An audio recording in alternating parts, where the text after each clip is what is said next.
Good evening, everyone, and welcome to the Olivet City Hall meeting for today, April 26, 2022. Can we please take roll call? Councilmember Carl, Here. Councilmember Waldman, Here. Councilmember Knox, Here. Chairman Weil. Here. Mayor. Here. Item number 2, Mayor, is communications. We have no written communications. However, we do have 2 swearing-ins this evening.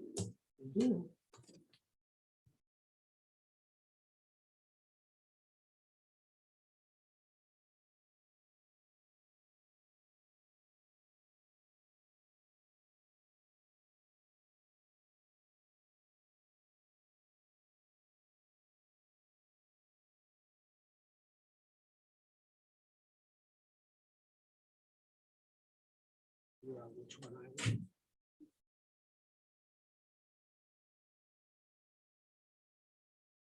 I'm a good looking one. I want to first say thank you to our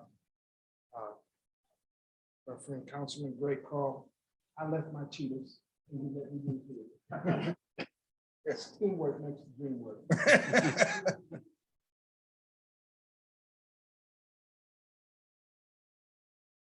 And we here, okay.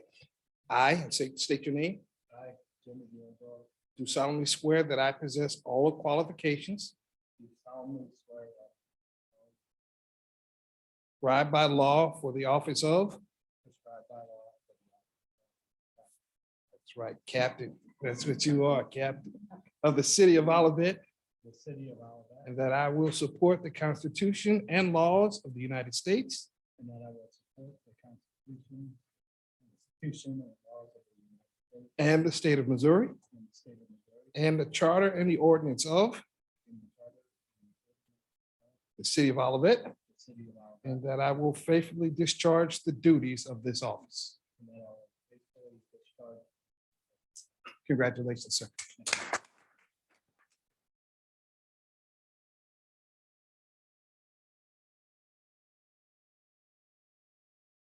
People want to take pictures. That's Bring your now's the family. time. Take pictures. All the D'Angelo family, please come up and take a picture with this new captain.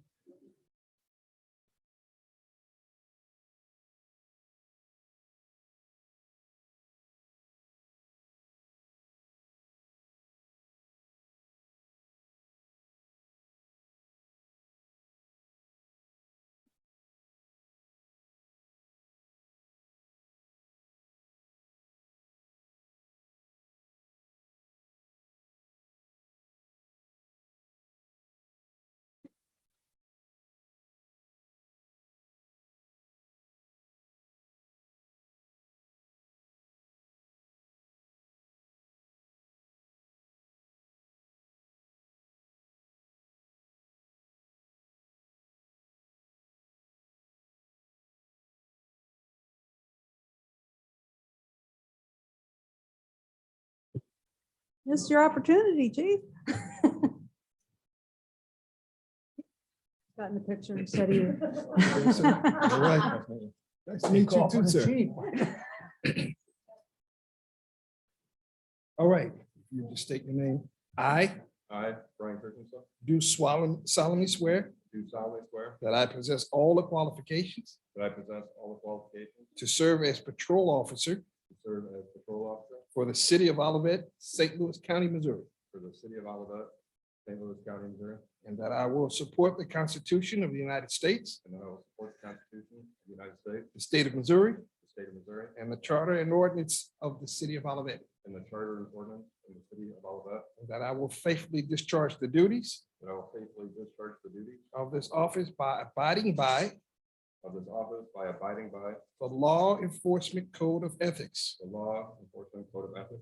As patrol officer, my fundamental duty is As patrol officer, my fundamental duty is to ensure that to ensure that the Olivet Police Department to ensure the city of Olivet Police Department serves the community, serves the community, protects the innocent, protects the innocent, and respects the constitutional rights of all. and respects the constitutional rights of all. I understand that it is my responsibility I understand it is my responsibility and the duty to enforce the law and duty to enforce the law courteously and appropriately, courteously and appropriately, without fear or favor, without fear or favor, malice, or ill will, malice, or ill will, never employing unnecessary force or violence. never employing unnecessary force or violence. I recognize the badge of my office as a symbol of public faith, I recognize my badge of office as a symbol of public faith, and I accept it as a public trust to be held and honored. and I will accept it as a public trust and held in honor. Congratulations. Thank you.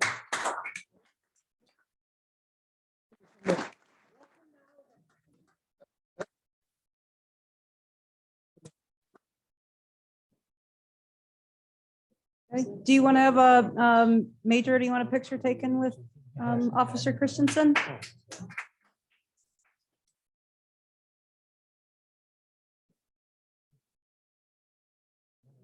Here, Darren.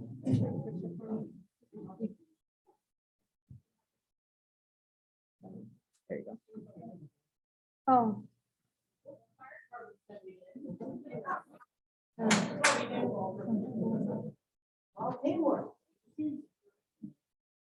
Yeah.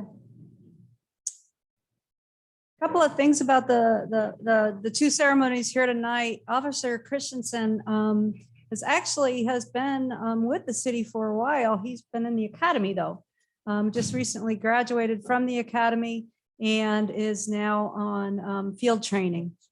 Captain D'Angelo has been with the city of Olivet for 7 years. He started like right after me, not that long after me, and has had and I could tell you the promotional process was a pretty difficult one. And so congratulations to all the firefighters and all the police officers.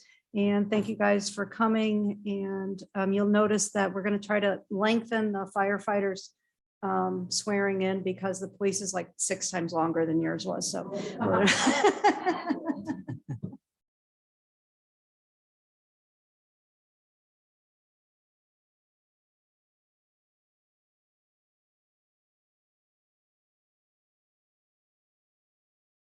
Okay, now we'll have time for our city manager's report.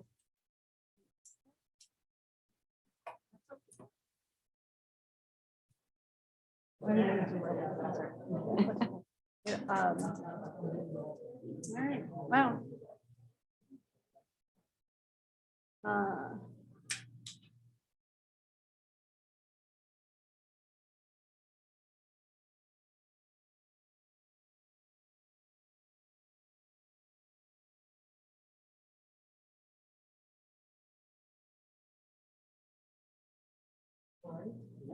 I saw his name.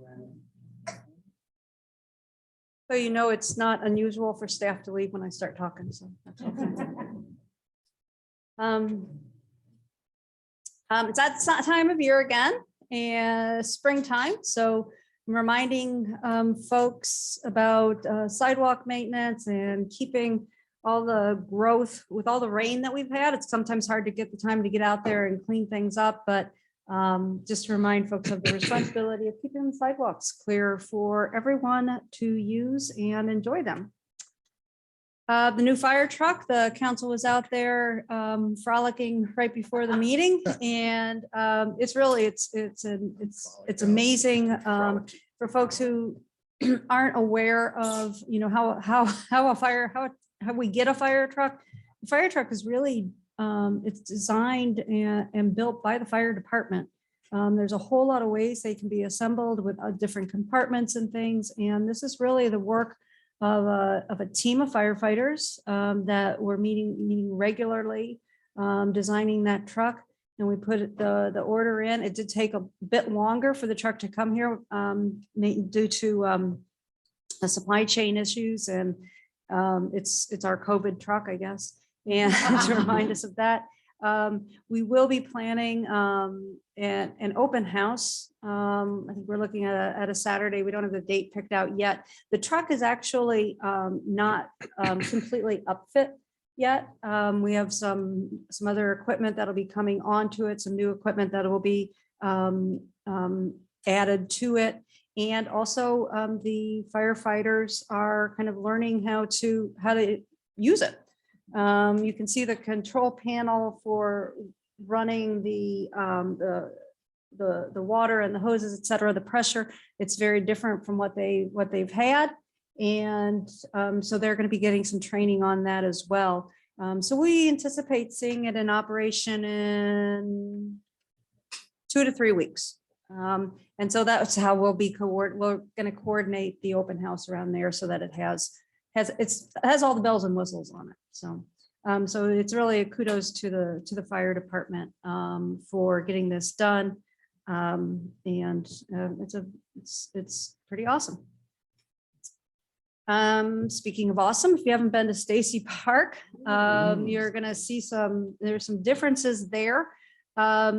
In addition to the mud pit that we've created as a new attraction, we have they've actually taken off the part of the pavilion that was where the picnic tables had been.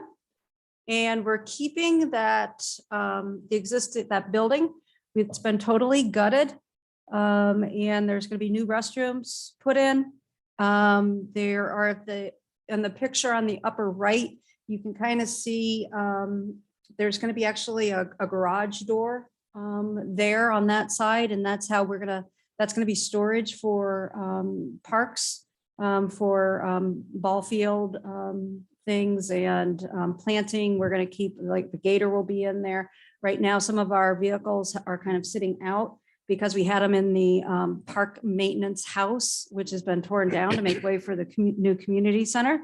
So they're getting that work done. I think it looks really nice. And that bottom right picture, those are the posts for the new pavilion. So you can see that and that's actually kind of taken from where the old pavilion had been. So you can kind of see it's at an angle. And it's closer to the parking lot. That was one of the things we had a little drive that people would drive up and they'd unload there. We're kind of getting rid of that and having the pavilion be a little bit closer to the actual parking lot so that people will be able to unhaul there. So work is progressing really pretty quickly there, given the weather, and you can see the mud out there it's pretty real. Barb, is the bathrooms gonna literally be inside this portion of the building? You know, it was kind of different The before. bathrooms will be where they're currently Okay. at. Yeah. There wasn't a picture of the whole thing. I kind of had to choose which, but yeah, they kind of left that part of that overhang just for kind of getting things in and out of the building. Stacy Park, the parking lot, it was actually to have closed to the general public yesterday, April 25th. Due to the rain and such, that's been delayed to May 9th. It could be delayed again, depending on how things go. And what we're doing in there is kind of quite a bit of, that's where a lot of the stormwater work is going to be happening, and they'll be taking up the pavement. And if that does impact Old Bonham School pickup and drop off, they are finalizing some public announcements, along with working in collaboration with the city, with the police department, with our communications manager, on getting the word out of how their pickup and drop off will be working. And so, I expect some delays with that. Again, we've been kind of pushing that date back because, unless they're working in that parking lot, we won't have it closed. But it was kind of, I know people are thinking, well, couldn't you wait a couple of weeks till school would be out? The reality is we would probably I would have pushed us actually into the fall. So it was kind of pick your poison, I guess, in some ways. But look for more information on that. Sections of the park are still open. You can enter the park. There's actually, it's an opening. You can either you can access the park either from Morrison Road, where there is a gate that people can walk in, or there is an opening at the corner of Old Bonham and is that Bonham Estates. Yeah, there's an entry there. In the department reports, the police department is reports on, and these reports are available online with the agenda. You can download these. But this is part of an initiative called DDAX. It's the idea is data-driven approach to policing. And so you collect data and again, mapping it out using a geographical spatial geographical system. You can map out things and you can kind of look and see on a map visually kind of where are things happening. We collect a lot of crash data and that's what this is. And again, this is just one example of the data that you can collect. And it uses a heat map. So with the idea of, the orange or the red is where you're going to see the most accidents. This is from 170 to Dealman. And again, it's just kind of an example. Now, what the police then will do with that is they can get that data, they can start really analyzing some of this and figuring out, are there safety issues somewhere? Are there things, what can we proactively do to minimize, so for instance, these kind of crashes. Now, what you would do from that is not just say, well, there's a lot of crashes here, we need to patrol there. You'd look at what kind of crashes those were, are they rear ends? Are they, what's happening there? And you would but it gives you a sense of kind of really able to see what's going on where and kind of really proactively addressing it. You can do it with certain, crimes if they're, you try to see a pattern in crime. And so this is something that they've started now, and it's exciting. It's particularly exciting because it also goes along with our own geospatial information system. This is really in the Park and Recreation Department in their report where they talk about ready readers. And these are storybook walks. We started these last year. I believe we had one last year, maybe two. This one is going to be in Indian Meadows and Irvine, and it's Cannon's Crash Course. And we're both particularly excited about this one because these are both St. Louis natives who have who wrote and illustrated the books. And it is, and what a storybook walk is they have, kind of big yard signs, and you are walking through the park and you read the book. And so it's a fun thing to do with your kids. And, they can kind of run around, come back to where you're at. It's fun if they, some kids will read it to, can read it to you. So it's a very exciting thing that we're kind of doing again. And this is a particularly kind of exciting one for us. Public Works, they've begun their routine pavement repairs. And I always like the fact when they show you repairs, they show you tearing up something. That's the first step, I guess. We've got a number of, I think the council is aware of some projects that we have going, like Charles Gate is one, Jacqueline Lane, I think is another one where we have some work that'll be coming. You approved that, at your last meeting. The other thing I wanted to point out in those department reports, this is the first time we've had courts starting to provide reports to the council. Kind of saw that as something that we should, again, start kind of reporting to you on. This is a little bit of a data dump in some ways, what you'll see, because these are the reports that we send to the state. And so I would ask the council, public, to kind of look at these reports and let me know what else you might want to see, how you might want to see this a little bit differently. And again, the information, there's a lot of ways to look at these things. And so I just need to know kind of what would be the most helpful for you, or the most interesting for you. And again, we can kind of play with this a little bit. Upcoming events, we have a double header on Saturday, actually almost a triple header on Saturday at 9 a.m. until sold out. We have the native plant sale with Olivet and Bloom. That's going to be here in the community rooms. The National Prescription Drug Take Back, the police will be doing that. And I think you're doing that. Are you doing that here in the lobby or? Yeah. And so you can drop off your drugs and go pick up a plant. I've had a couple of jokes about that, but I'm letting them go. Then we also have a city council retreat at that day. It starts at 12:30 p.m. and where the council will be looking at their goals for the upcoming year. The next week, the city council has a work session on Tuesday at 7 p.m. Planning and Community Design Commission is next Thursday at 7 p.m.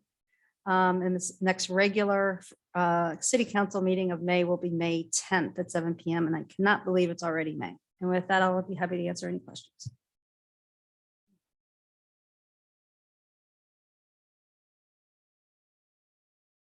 Okay, at this time, I'd like to ask any of our council members if you have any reports. Ms. Waldman? Thank you, Mr. Mayor. I do. First and foremost, attended the Community Design Commission meeting of April 21st. Within that, old business. We are here tonight to begin the first discussion with regard to 1220 North Price. Under consent business, to Bradford, 9769 Hastings Drive, 1004 Dolores Avenue, and 1008 Dolores Avenue, 10112 Dolores Avenue were all approved on a consent agenda. Under new business, and I want to go ahead and pass this around to my peers. Under new business, there was a discussion with regard to Hilltop West Attachment Homes redevelopment. This is a project where the homes on Hilltop, and I will just kind of identify those as Mr. Koenig's side of Hilltop. Majority of those homes have been under contract, and the developer here has presented a conceptual design to the city with regards to doing redevelopment on those homes. 2 homes at the very end, the homeowners did not want to be bought out. So those 2 homes will remain at this point in time, and we'll see what the future brings with regards to that development and those people and the decisions they make. Under Olive Crossing, an easement vacation on Locust Lane was recommended and should be coming to the council. I don't remember if it was on our agenda for tonight. I want to remind everyone that the Municipal League will be in the city of Overland this Thursday, and they will be having their meeting starting at 6:30 at 10400 Midland Boulevard, if you want to partake within the Municipal League's meetings. That's all I have to say. Thank you. Good evening. I attended the Parks and Recreation Commission meeting on April 20th, and Barb stole a little bit of my thunder because she gave an update on Stacy and the Ready Readers, but it was an excellent meeting, and Jim Person, who is our chair, is here tonight, and he runs a very good meeting. And we had a great discussion about branding of the new community center, and the representatives from Pfister will be at our May workshop on May 3rd to share with us the same conversation. We also talked about a lot of upcoming events that they're having through the parks. We've got summer camp starting. We are fortunate we got to meet our new camp director, and she's amazing, and she comes to us with a wealth of experience, and I lost her name on here. Jill. Barb, help me. Jill VOGT, and she comes with a lot of experience from the Kirkwood area. And we also have coming in our current community center, we still have in May kids night out scheduled. We have camp starting. It's going to last 8 weeks.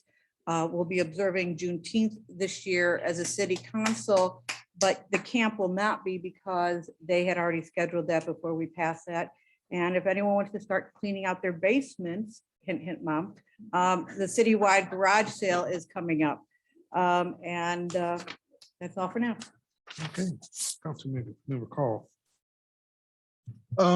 There was an Economic Development Commission meeting scheduled last night, but due to last minute people not being able to attend, it was canceled. So I have no report. Okay. Councilmember Knox. Good evening. I have nothing to report. Okay. Now, we go with our monthly finance report. You have the floor.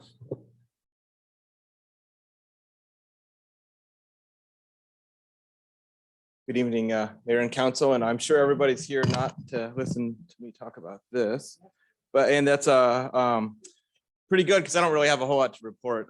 If we were to move fast forward 1 month from the last time we talked, sales taxes softened just a hair, and general fund revenues are up about 84,000 above expectations, which is the lowest point of the whole year, above where we thought. But the expenditures do remain below expectations by about $300,000. Of that $300,000, about 200,000 is because of personnel, just vacancies, and those related costs.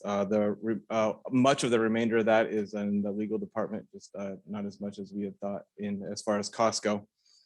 Other than that, I don't really have a whole lot to report. Again, sales tax softened just a little bit, and we can see that in the chart on page 3, I believe. The big long squiggles. We're the orange right now. I know it's getting wilder and wilder. The orange is where FY22, it doesn't quite go all the way through. You can see we went through a pretty big dip there in December, recovered nicely, and then again a little bit of a dip. But now we're the top 3 or 4 of our months, and this is over 7 years. You will note there, we're above where we thought we would be. It's right at the whole year we've been above where we thought because of that really sharp bump there in August on the left. And then the lowest 3 months of 7 years have been in the last 2 or 3 months there in December and February. So that's something you definitely pay attention to when we're going into our budgeting, but otherwise everything seems to be holding okay. Our merchants and manufacturing, our business licenses are slower than we thought, and that's a budgeting error on my part because they're due later in the year now than I had originally thought, because I thought we had a 1-year pandemic delay, but that was a permanent one voted on by the council. Yep. So on that, I don't have anything else that I would have to bring up unless anyone has any questions. Does our change create an issue or a problem for you, Darren? Absolutely not. Okay. Nope. It's just the way our new reports run, they go monthly. So I enter where I thought the months they were going to enter the budget, and they're a little later. They'll show up later. And that's all I have for now. We do have a quarterly financial report, unless anybody has any questions. Sorry, quarterly investment report next. Okay, at this point, we have our quarterly investment report. Sure. From And this Mr. one Mann. is very exciting. Yeah. What we'll see since we've talked 3 months ago, this has grown considerably. And if I had to go step through it a little bit, what we see toward the bottom of there, the large number, the construction bond proceeds is for the Prop C proceeds for the community center and the parks. And you can see the maturities are right in the middle. They start in August 4th, and then they kind of go on down, and those anticipate where we think we're going to need some of those funds. Probably the most exciting part about any of this here is that bottom right number, the 55,000, and that's the anticipated interest earnings we're going to see on this, instead of about a tenth of that. So that's why we're doing this, and that's probably the best part, most exciting part about this year. So well, I anticipate we'll continue this as the rates continue to go up. And if we go down one more page, if we remember from the last year or so, we've had this money toward the top there in those ICS, insured cash sweep funds, and the yield on the far right is 0.15%. And so if we were to compare those rates from the ones above, you can see they're quite a bit higher. But the figure that represents the bond proceeds is now at about 3.7 million instead of the 13 or about $13 million that we had before. So as we see the pictures the fancy pictures go up and the community center go up, those numbers will go down as we pay those bills.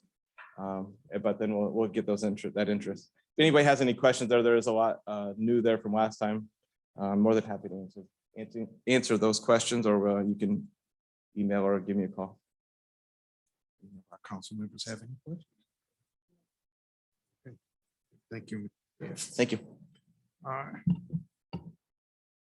All right, now at this point, I would like to see if any of the people in the audience have any questions. If you do, please step up to the microphone, state your name, address, and if you would, limit your comments or statements to 3 minutes or less.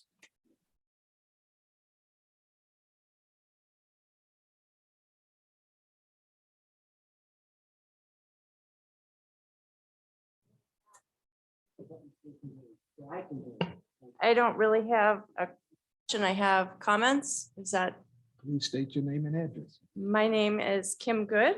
I have been an Olivet business owner Hey, for. Kim, not to interrupt this, Barb, over here, Barb, sorry. I hear If voices. this is gonna be, is this for the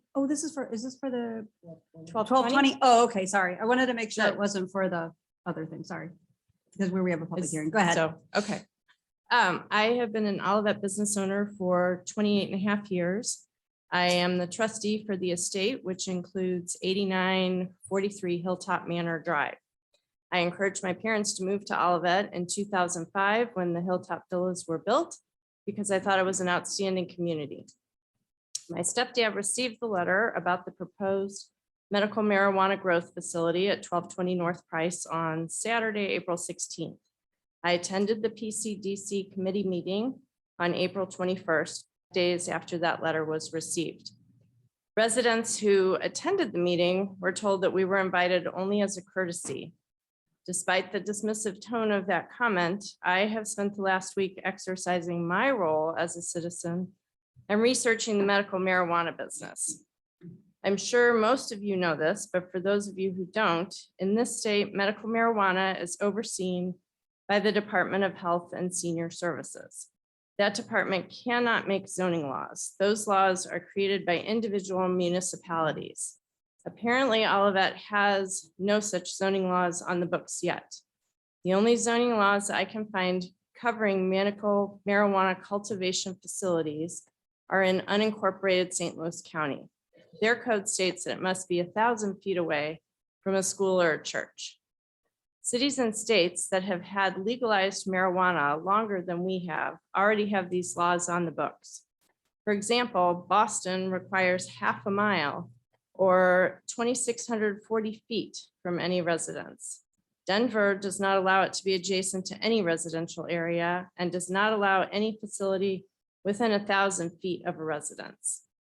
That being said, if Olivet allows New Growth Horizons to establish a grow facility less than 100 feet from residential housing, it is imperative that you identify ways to minimize the harmful impact of this facility through the special use permit. I have conducted my own unscientific sniff test in Rock Hill, and 2 out of the 3 different times I found a very strong odor of marijuana, although thankfully not the sewage-like smells that many describe online. With the closest residents just 95 feet away from this facility, I cannot imagine them ever having windows open or hanging out in their backyard. However, I have been told that this proposed odor mitigation system is newer, bigger, and better than what is currently in use in Rock Hill. I really hope that is the case. I feel like the language in the special use permit needs to include monthly reviews for the first year to ensure that residents' quality of life is protected. If there are no complaints, no need for a review. If not, the current time frame of 3 months seems like too long of a time to wait for some kind of review. If there. That's just 3 minutes. I give you 15 more seconds. If there is a serious problem that needs to be addressed, perhaps there could also include an emergency shutdown clause if the smells are strong enough to make residents physically ill. I would prefer if this facility never opened its doors in Olivet, but if it was going to happen, I would like the public to be included in developing a plan to make it work for everyone involved. Thank you for the opportunity to express my concerns. Thank you. ma'am. We have anyone else that would like to come to the podium and speak? Mayor, if anyone online would like to speak, they'd need to just use the raise hand button. At this point, I do not see anyone with their hand raised.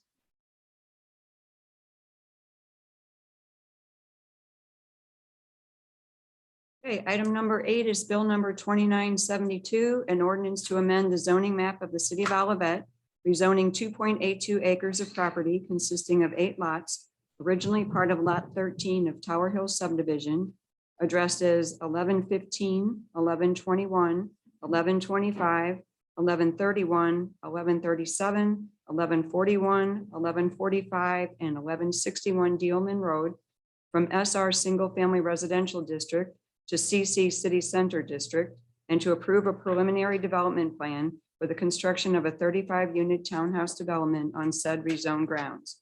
Second reading and public hearing. To open this as a public hearing. Mr. Chairman.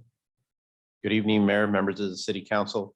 My name is Carlos Trejo. I'm the Director of Planning and Community Development for the City of Olivet. And tonight I'm here before you for a public hearing on Bill 2972. The purpose and intent of Bill 2972 is for rezoning for property directly across the street here from the Olivet City Center for what is termed to be Olivet City Center townhouses.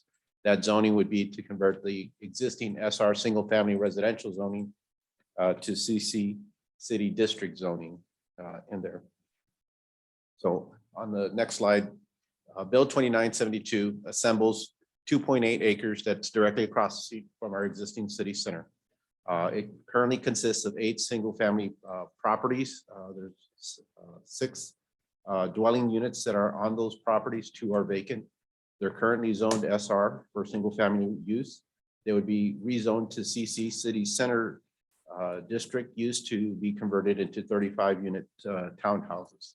The CC District would allow the higher densities where the SR District limits densities to 1 dwelling unit, of course, depending on the lot sizes. So the properties, as were noted by the city clerk, are listed here, and in the map, the illustration, you can see the development area and the current city center that we're sitting in today in there as we mark our 4th or 5th anniversary. Across the street, the next slide will show the specific properties and the addresses that were noted by the city clerk. 1115, 1121, 1125, 1131, 1137, 1141, 1145, and 1161 Dealman Road.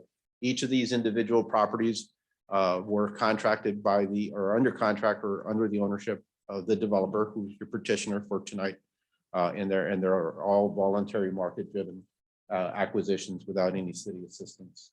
On the next PDF, I'm going to talk about the procedure and what this public hearing and intent is. It's a petition request to review a preliminary development plan for the 35-unit townhouse development across the street. That process starts with our Planning and Community Design Commission, which initiates the review. The review consists of rezoning. To do a rezoning review, you always look at what is the guidance and the objectives of the city's comprehensive plan. Ours was adopted in 2006. The commission also conducts a site plan and community design review. In that, we look at the internal and external impacts that the development would have, and also the design and the aesthetics. And then the commission forwards a recommendation to the city council. The commission is solely a recommending body to the council. Inherent, this ordinance or bill represents their report and the petition application for development of that site. Then the city council will hold this public hearing as we are today, and then ultimately has final say if it chooses to do so. So the petition application was submitted in there. Overall, this is a very good redevelopment plan. So going through the process of where we go through the review, we look at the 2006 comprehensive plan. That is our guiding document for land use development along the Olive Boulevard corridor, our industrial parks.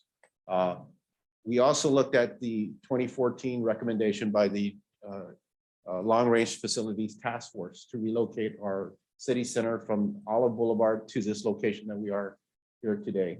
We look at the 2016 Catalyst strategy the 2017 purchase of 1125 Gilman Road by our council, the 2019 Olive Boulevard conceptual master plan, and then petition itself. All those are reviewed and analyzed by the commission on behalf of the council, and then forwarded a report.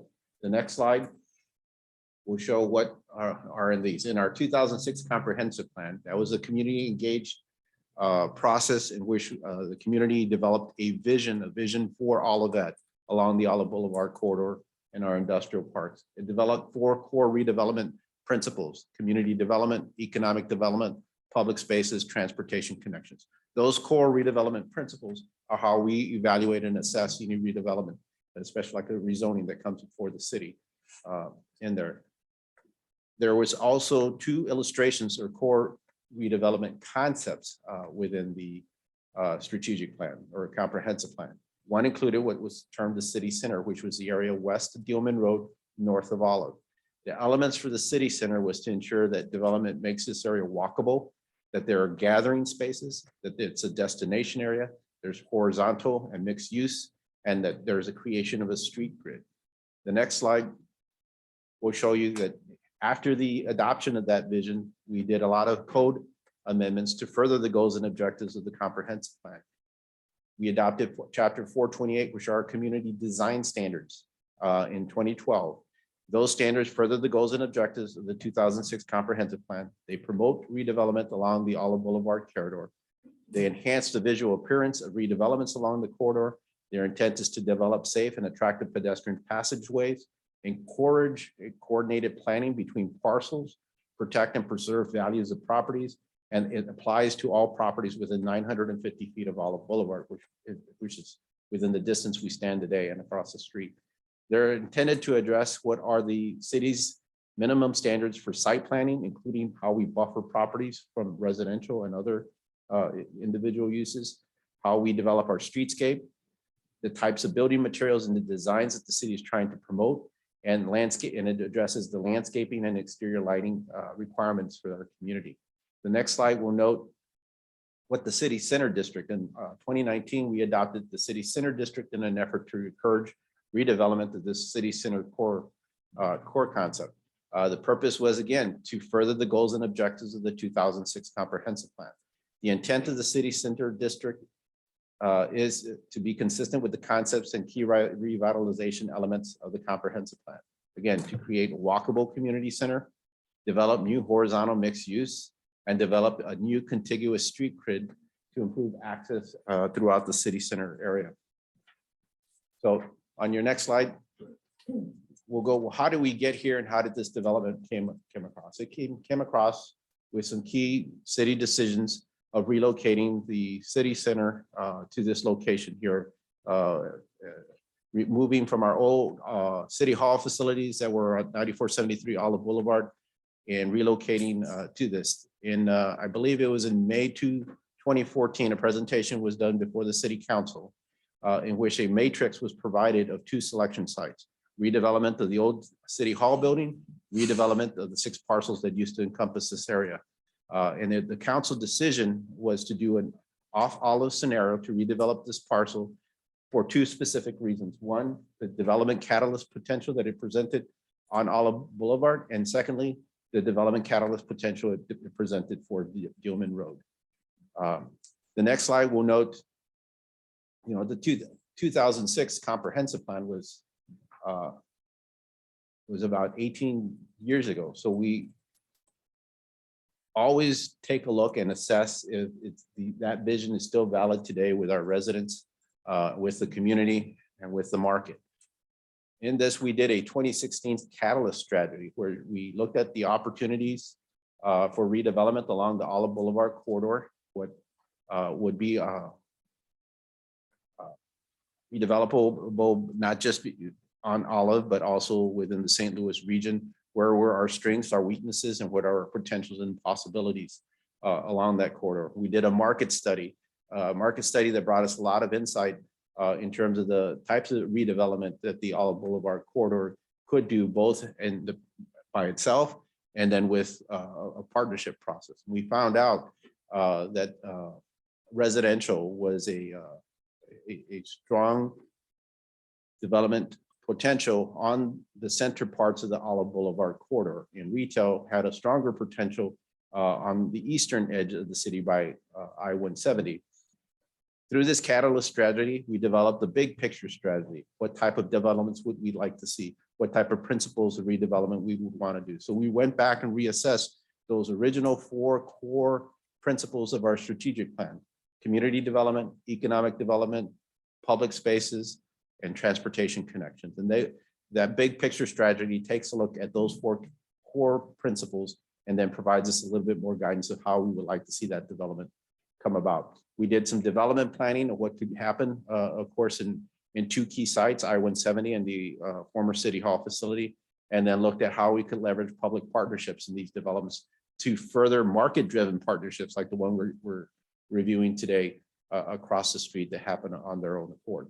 The next slide will list how we address Olive Boulevard corridor. We know that we're seeing a transition along the corridor. We know our neighbors are building robustly on the corridor east of I-170, west of Lindbergh, and we also are developing ourselves. We can't just stand and not do anything in there, because Olive Boulevard is a state highway. Olive Boulevard is a main street in central St. Louis County.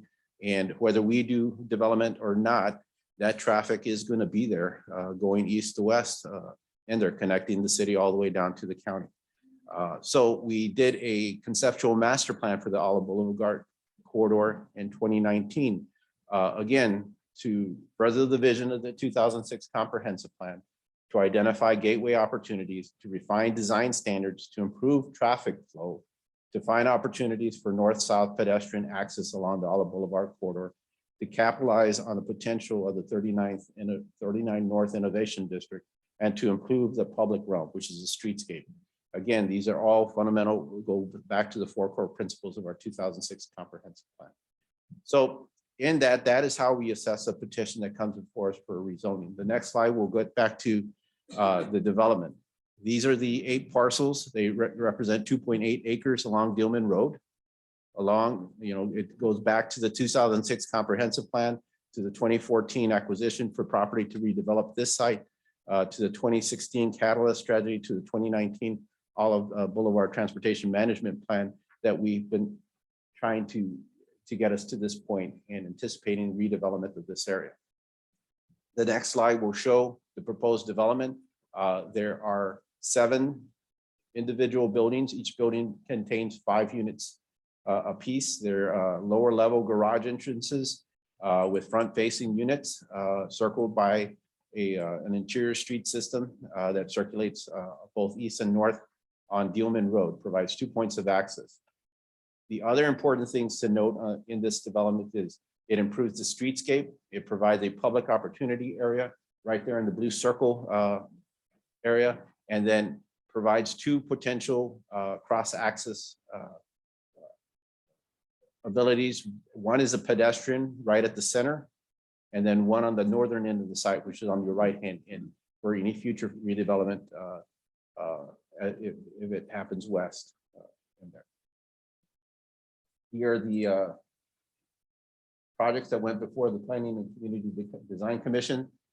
In there, the commission took a look at traffic circulation. The commission took a look at the design aesthetics, at materials, at lighting, at landscaping, the streetscape.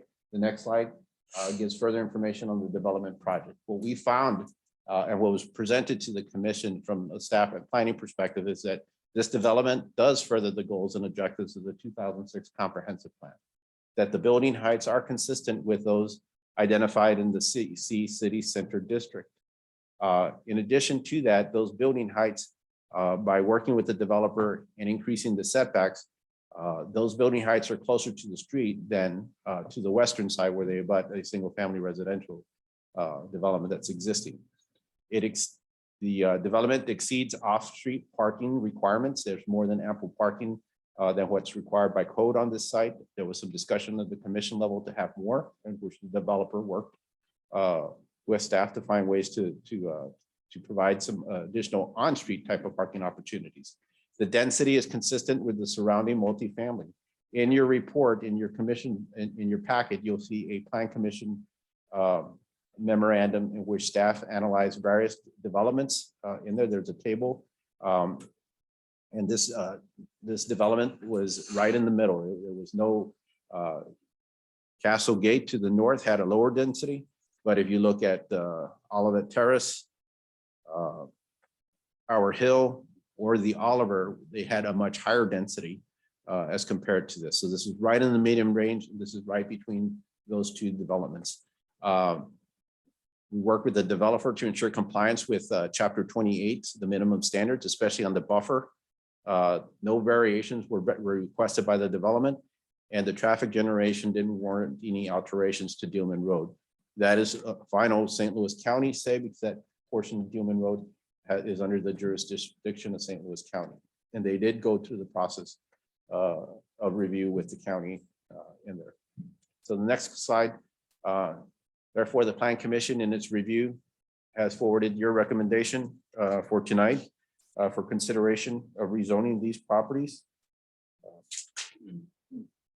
In there, the petitioner and his team are here tonight. If the commission has any further questions regarding that, I'd be glad to answer those, Mayor. But at first, if I can enter a couple of items for the record, since this is a public hearing. Please proceed. All right. On the next slide, you'll note that the items for the record would include the 2006 comprehensive plan, the June 26 catalyst strategy for economic enhancement of Olivet, the June 2019 Olive Boulevard conceptual master plan, the public hearing and affidavit of publication on April 11th, 2022, the staff memorandum dated March 17th, 2022 to the PCDC, the Olivet Municipal Code and zoning map, and this presentation before the City Council tonight. Thank you for the time, Mayor. I'd be glad to answer any questions. Do we have any questions from the council at this time? Please proceed. Hey, Mr. Mayor. Recognize you, Ms. Eagle. All right. And you're right, he did. Thank you. Mr. Trejo, could you just briefly go over, so when we attempted to build this building, St. Louis County owns this portion of the streets, they were very concerned with the site, the ability of sight of traffic, cars, et cetera, because of the way Dillman is just performs. Could you at least provide a little bit of information to the public with regards to St. Louis County's, as you said, signed off on where these apartments would be, where the entrances and the exit side of this complex would be, that they are safe? Yeah, being that this portion of Dillman Road, from Olive Boulevard north all the way to its termination on Page, is under the jurisdiction of St. Louis County. So the developer and his team did submit plans to the county to review specifically the improvements along the sidewalk on Dillman, and also the placement of the aprons. There are two here, 2 points of entry, north and south of that project. And that, just being cognizant of the development of this site here, the county expressed there were concerns about a vision triangle, not necessarily about the volume of traffic. Dillman Road has a reasonable volume of traffic in there, but it doesn't warrant any expansion of the roadway. And we went through that process about 3 years ago with the county here as they evaluated the improvements, the future improvements to the road. However, Dillman Road has quite a bit of contours in its place. And the county expressed concerns, at least in development of our site, which is a lower elevation site, regarding site triangles. So when you're pulling out and you're going uphill and you're looking at a curb, or you're looking at a hill or a valley, that you have enough visual, visually that you have enough time to make a decision or be cognizant of what's coming in or what's going out in there. So we made sure that they followed through that same process with the county. They have received the county feedback, and they're incorporating changes in terms to meet the county requirements in there. But Thank you. they went through that. Thank you. I just wanted that on the Okay. public record. Thank you. Okay. I really don't have a question. I just wanted to say that you did I think a very, very good overview of how this, starting at the beginning of this process, which goes very far back. And I think it was just a great, how, not this one development, but how this fits in. The city has a strategy and that this development is part of that strategy. So I just wanted to thank you for that. What I thought was a very excellent presentation of that part. Thanks, sir. I agree. Mayor, don't forget, we have the public as well. Yes, if we have anyone in the public right now that would like to make a statement, please come up to the mic and state your name and address. You really do need to come up to the mic so that it can be recorded. I won't put the camera on you. Oh, do you mind using that one? Sorry. My name is Tammy Wool, and I'm at 1107 Castlegate. So we're right when you turn into the subdivision. Actually, Jamie and I live at 1101 and 1107, which is directly behind the houses that they're tearing down for the new development. And my unit is the lowest point in the city of Olivet, right in that area. And unfortunately, I've had my basement, it's been flooding since 2010. So the condo association actually just spent more than $14,000 putting new pipes and everything that they could possibly do. They had an engineer approve the plan. And after all this work has been done, my house is still, the basement still floods. So I am very, very worried because at this point I have one house that's going to be demolished. And I have a huge hill behind that house that dumps into my yard and my neighbor's yard. And so I'm very concerned, and I did talk to Mr. Cohen informally, that if we're going to have 35 townhouses instead of one townhouse, that area is probably 6 feet higher than my villa. So I'm very, very, very worried that that water, and I know he's saying, and it sounds good, that they're going to have a street and they're going to have a retaining wall or some cement, but I just need it to be known to the council that I am so worried about 35 families using water as opposed to 5 families that they're destroying, the houses, that I'm very worried that since my house, my villa is right behind those, new development, that all that water or some of the water, I can't take any more water coming down that area. So I don't know how to be assured. It sounds good, but I just want to be 1,000,000% sure that that water is diverted to Dealman as opposed to Castlegate.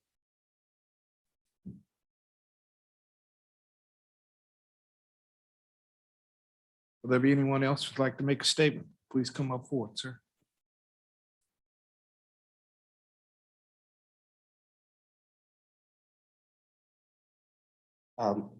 My name is Jamie Mushlin, and I have 1101 Castlegate, and then I share with Tammy. I haven't met Doug, but I spoke to him on the phone one time. I think the biggest concern that we have, if you are aware, when Castlegate was developed, we had Melman Manlin, who developed that property.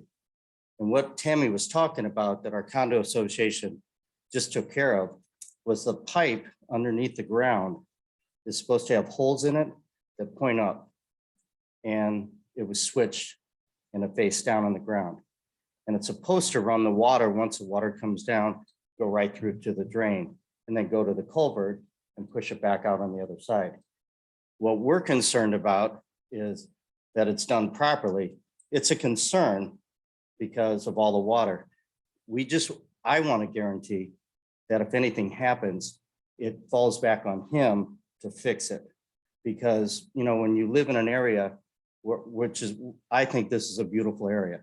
And our backyard is always flooded. No matter what happens, it still stays flooded.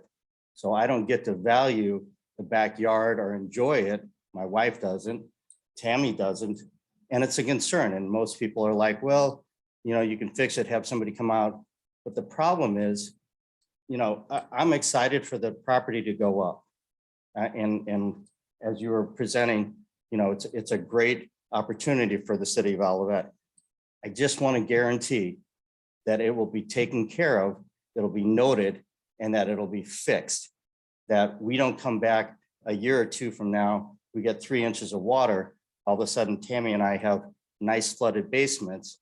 And I'm not saying you will, Doug, but all of a sudden he turns around and says, well, we fix it, that's all we can do. Because, you know, we live there, and we want to be able to enjoy our property like everybody else does. And so that's a huge concern for us. And I just wanted to be noted that if he comes out and says, hey, this is what we're going to do, this is how we're going to fix it, they run through every scenario to make sure water drains properly the other side. I don't care how many units there are. And like I said, I think it's a great opportunity for the city of Olivet, but I want to make sure that our properties are protected as well. So that's all I wanted to say. Thank you. Go ahead. Mr. Trejo, would you mind just outlining our stormwater or strategy that exactly what we do on PCDC to look at stormwater? The commission will take a look at the areas of flow for stormwater. On developments like this, we follow the Metropolitan Sewer District, who is the primary, who has primary jurisdiction over the use of the existing stormwater infrastructure. Within the development, they submitted their plans to MSD for review in there. Then we also take a look at, what are some other potential spillover effects. In paper, the development does make an effort. It does elevate the site, because they are correct. Because right now it is sloped, but there will be a retaining wall in there. That retaining wall will be roughly about 10 feet from their rear property line. And then there'll be a road on top of that retaining wall that will have a curb, and it has a gutter, and all that's flowing northward will get caught by that gutter, get into that inlet, and then they have their own on-site detention, which then releases into the concrete infrastructure that belongs to MSD. So it doesn't just, fish it somewhere else. It goes into the system itself. This should not worsen the conditions there. In paper, I think it should enhance it, because they're now receiving less stormwater from the north, and that is one of the main culprits of what's causing the ponding issue in the back. That should be alleviated. Now, water is going to go to the lowest elevations, and I cannot, state in any form or way that they will not get any water from this development. But the way this is designed and illustrated so far, if it is, it will be from, excess green areas that are around the plantains or the buffer areas, not the development improvements itself. And then one of the things I do want to note, and it's a process that the commission has been trying to do, and it was noted twice, and it's not just this developer, but you can see that residents have engaged with the developer. They've had that discussion in there. And I know Mr. Cohen has talked to both of these residents. I know Mr. Cohen has also talked to other residents, and the commission has been very adamant on making sure that these developers are building relationships with their neighbors as they go through this process. Okay. Thank you. I just wanted, again, to point out that we do look very definitely at stormwater and what a development will do, and review that. And the future is never 100% predictable. Try to mitigate those as best, to a reasonable level, and in fact may improve the situation. So. Okay, are there any other comments that would like to be made? Mayor, we have two written comments that I need to read in the public hearing. The first one is from Jesse, doesn't give an address or last name. To whom it may concern, my name is Jesse and I live on Indian Trails Drive. I have grave concerns about the proposed townhomes going up on Dealman next to our private street. We are a small, quiet cul-de-sac with lots of young kids that play on and around our street. So much construction this close, our street will be very disruptive to our so much construction this close to our street will be very disruptive to our quiet, peaceful street and potentially dangerous for our children. I'm concerned about our privacy being violated by tall overlooking housing and intense parking lot lights. I cannot make the meeting tomorrow about this issue, but I'd really like my concerns considered. Thank you. And this, the next one is from, and pardon me if I mispronounce names, Eric Ziegel, and he's also writing for, he is a co-trustee for Indian Trail subdivision, and he's writing also with Alan Colina. Olivet, members of the Olivet City Council, thank you for the opportunity to present our concerns of the proposed 35-unit city center townhome development. Our Indian Trails subdivision is directly to the west of the proposed development, with our backyards just a few feet away from a years-long construction development. A brief summary noting our outstanding concerns is listed below. Number one, density. The Olivet strategic plan outlines plans for increased density. However, this project adds 70+ at the minimum.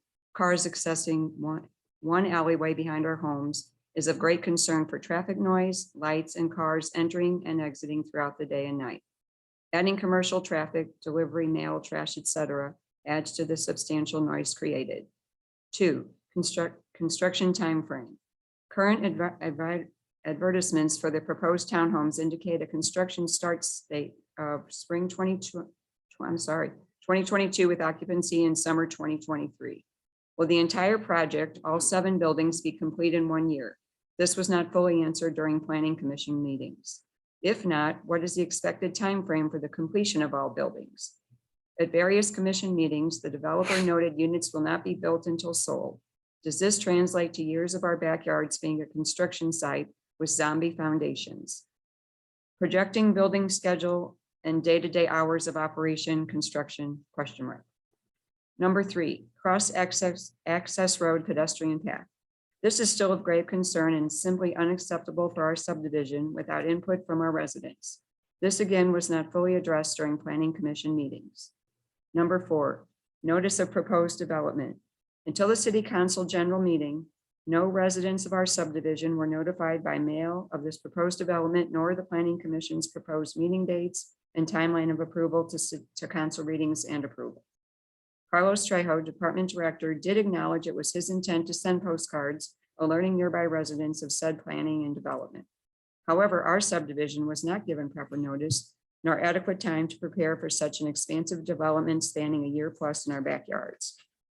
Summary: the residents of Indian Trails subdivision are wholly opposed to a large development of 35 units in a footprint zone for 8 residential units. As outlined above, our concerns regarding the height, density, and construction timeframe all warrant further discussion for development of this magnitude over multiple years with construction traffic in our backyards. Finish last paragraph. The proposed city center townhome development may well be in line with the 2006 strategic plan. However, this plan is now 16 years old and includes further development and proposed elimination of our subdivision along with Magnet Avenue. Furthermore, the city did not provide all our subdivision residents ample notice of such a development, leaving little time to adequately organize and prepare a response. This leaves little confidence in future planning meetings, especially if over 50 residences and families will be permanently affected.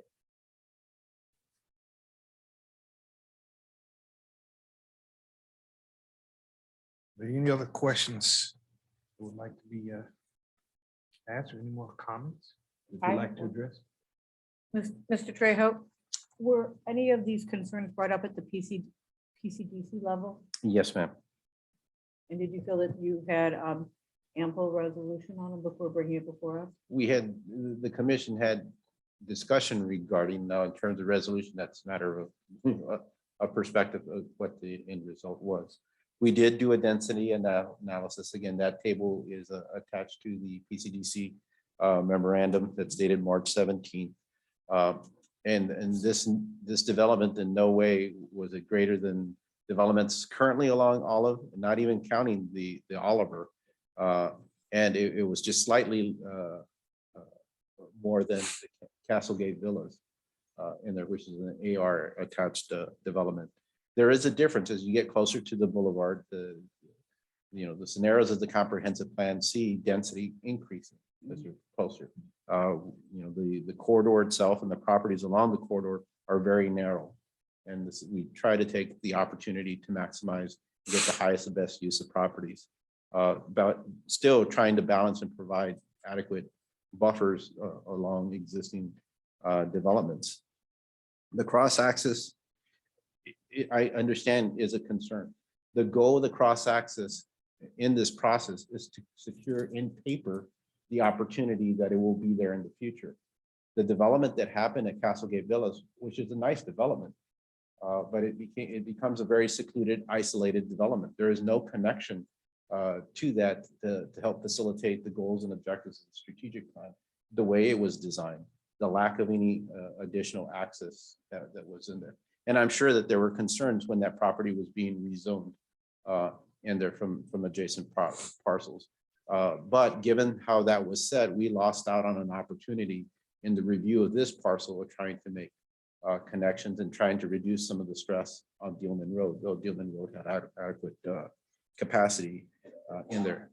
The goal of this cross-access easement, again, is to ensure that on paper, any future development has that opportunity to utilize that. By doing so, we help improve the flow of traffic on Olive Boulevard. It's not going to go away, but we can make it better for our residents in that process. The same thing with the pedestrian trail. We hope that one day that there will be opportunities to interlink pedestrian accesses between subdivisions and not silo our subdivisions to provide opportunities to get the Dealman, to get the Olive in defined ways that are well planned out. Regarding the notifications, I understand we make an effort before every planning commission meeting to notify properties within 300 feet. Right before the end of the year, we sent out notices in a postcard form. And we did more than the 300 feet. We went ahead, just included all subdivisions. And we got various reports that those were not delivered. And I cannot speak or address that. We prepared those notifications. We sent them out right before the end of the year. And it's unfortunate. However, again, the developer initiated contact with some of the adjacent subdivisions. I know there was discussions with the Castlegate Association following one of the commission meetings. There was discussions with representatives of Indian Trails. I knew people on Indian Trails. I made calls to people on Indian Trails that knew about this development well before the petition was even submitted. It was in the Ladue newspapers almost a year prior that there was interest in this development. And then we utilizes our resources on the internet and the web to push information out. And we did so, making sure that there was information, and we create these web pages that provide dates and guidance of what's going on with each of these projects, not just this one, but we provide them to all the projects. So I understand, and I wish we could. We are continuously looking for ways and means to improve it. Thank you. Mr. Mayor, if I could also add, PCDC held very, very, very long meetings and allowed these people to speak freely, 5 minutes, 10 minutes, to hear their concerns and attempt to address whatever needed and should have been addressed. And, I just want this council to know the Planning Community Design Commission has gone above and beyond the timeframes of getting, receiving, and addressing concerns and feedback. And Mr. Kalina was one of those people that had 10 minutes to be able to speak and express his concerns. So, to further go and support what Mr. Trejo is saying is the effort of notification of being part of the process of speaking did go on with us to address the fact that one mail that didn't get out did not mean that these people did not know, nor did it mean that they did not participate verbally with the Planning Community Design Commission. I want the council to know that.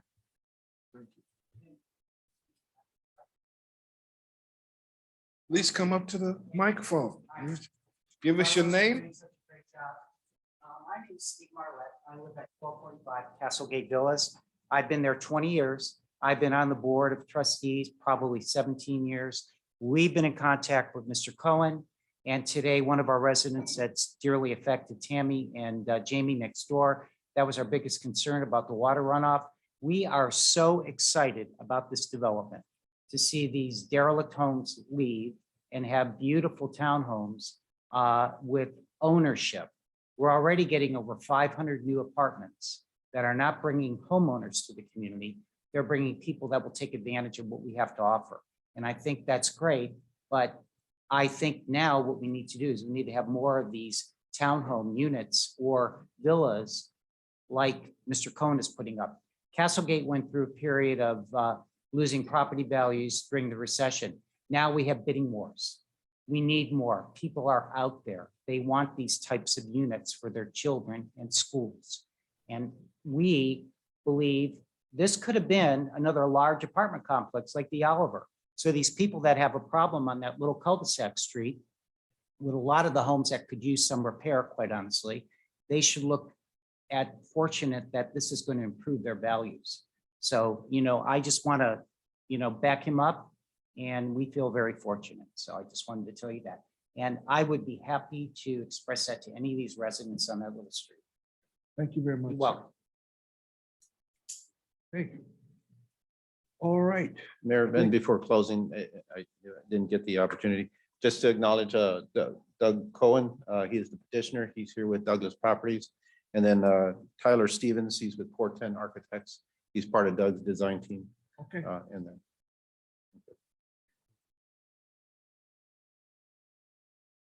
Were there any other questions or concerns before we move forward? All right. Well, we're going to close the public hearing at this time. Would entertain a motion. As soon as I can see it. I'll go ahead. I got it up. Mr. Mayor, I motion that we approve an ordinance to amend the zoning map of the city of Olivet, rezoning 2.82 acres of property consisting of 8 lots, originally part of Lot 13 of Tower Hill subdivision, addressed as 1115, 1121, 1125, 1131, 1137, 1141, 1145, and 1161 Dealman Road, from single-family residential district to CC City Center District, and approve a preliminary development plan for the construction of a 35-unit townhouse development on said rezoned grounds. I second that. Okay. Do we have any further discussion? Councilmember Carl, Yes. Councilmember Waldman, Yes. Councilmember Knox, Yes. Chairman Weil, Yes. Mayor. Yes. Motion passed by action of the Olivet City Council. Bill number 2972 becomes ordinance number 2744.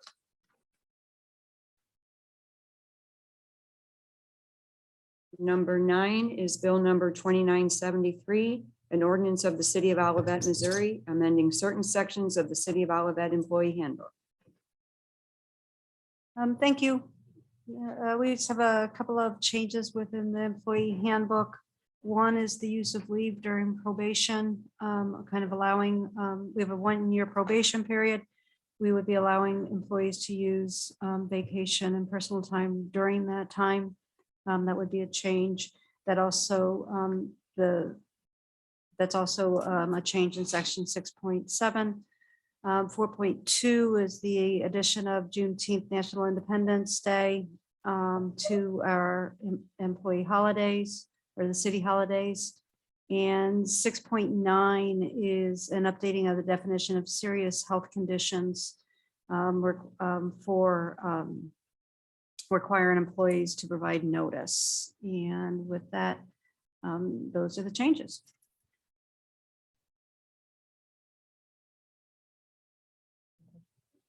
Do I have any discussion amongst the council, please? Please. You want to make a motion? No, I just want a little bit of clarification. So don't move this screen right now, Lauren. What is the new definition of serious health condition and what type of notice do they need to provide? Is that a medical letter from a doctor in order to get the FMLA? We require, well, first of all, I can scroll down to the definition, and the definition is what involves inpatient care, continuing treatment by a healthcare provider that include conditions of short-term, chronic, long-term, or permanent periods of incapacity. The notice we use is the Department of Labor's notice. So it is required, it requires a medical provider, not necessarily a doctor, but a medical provider. Thank you very much. All right, I'll entertain a motion.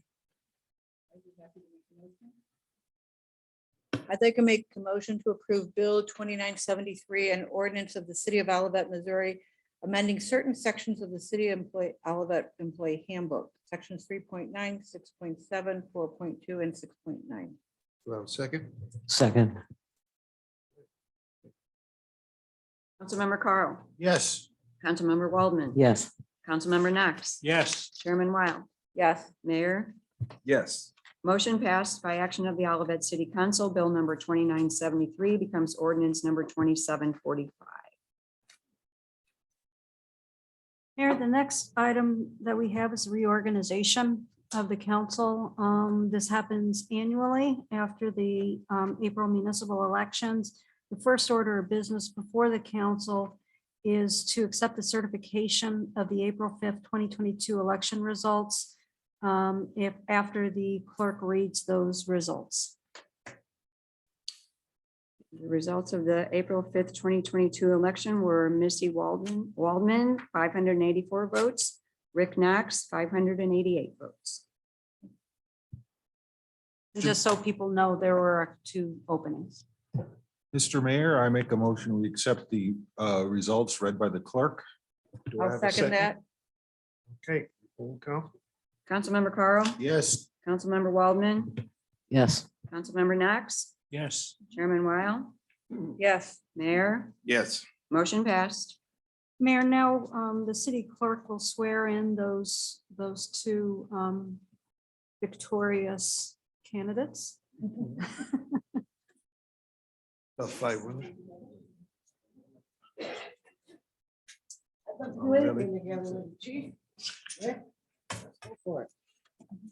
right.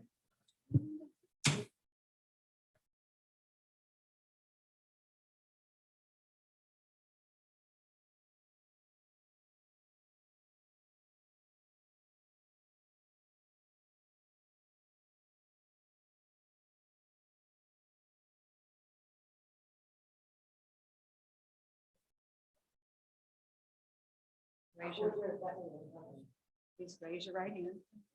We'll do Missy first, ladies first. Or I can do them both at the same time. But you'd have to talk at the same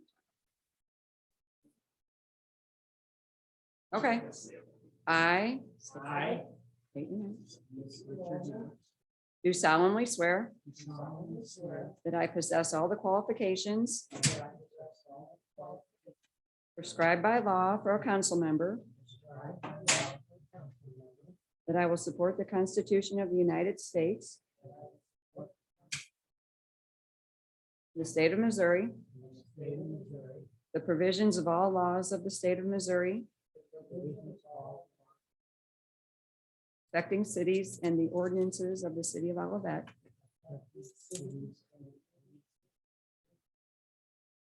and that I will faithfully discharge the duties of the office.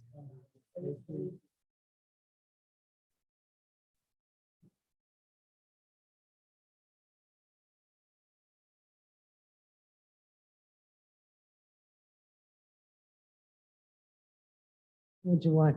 I almost wore your t-shirt.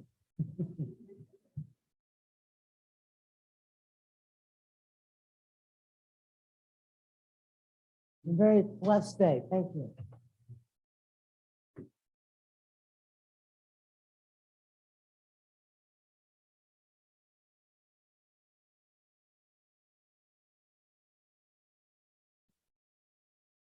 Mayor, one of the things that is unique to the city of Olivet is that all 5 council members are voted in at large. And it is the council that nominates from itself, its mayor. And that process is done. Did we lose somebody? No? Great. Yeah, okay. That process is done by taking nominations. So Mayor, that's what you would do. You would accept nominations from your fellow council members for the mayor to serve the term from 2022 to 2023. Each nomination, you will vote only in the affirmative. And the person who receives the most votes will become, is appointed mayor. Okay. Well, I welcome any nomination for mayor. Mr. Mayor, I nominate Maxine Wild for mayor. Together. Second. Second. All right, yeah, I guess we are full council. Councilmember Carl, Yes. Councilmember Waldman, Absolutely. Councilmember Knox. Yes. I guess we skipped Maxine. No, she can vote. Okay, next, Chairman Weil I'll abstain. and Mayor. Yes. Motion passed. Okay, we will then swear in Mayor Weil.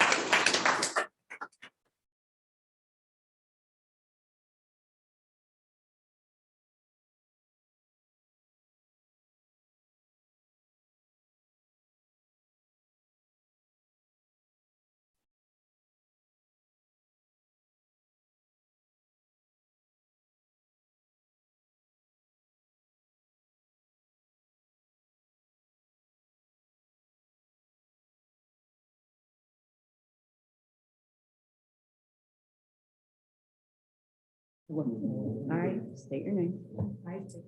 I, Maxine Wild, Do solemnly swear do solemnly swear that I possess that I possess all the qualifications all the qualifications prescribed by law prescribed by law for the office of mayor, for the office of mayor, that I will support the Constitution of the United States that I will support the Constitution of the United States and the state of Missouri, and the state of Missouri, the provisions of all laws the provision of all laws of the state of Missouri affecting cities of the state of Missouri affecting cities and the ordinances and the ordinances of the city of Olivet, of the city of Olivet, and that I will faithfully discharge and that I will faithfully discharge the duties of the office. the duties of the office.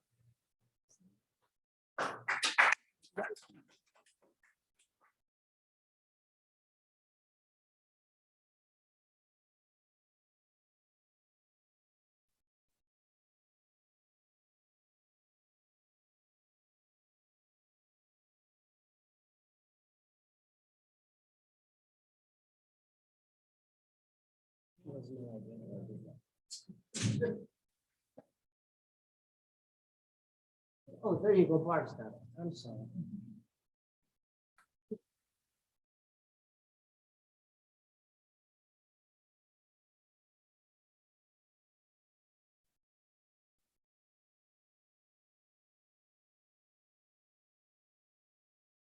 We'll get you a copy.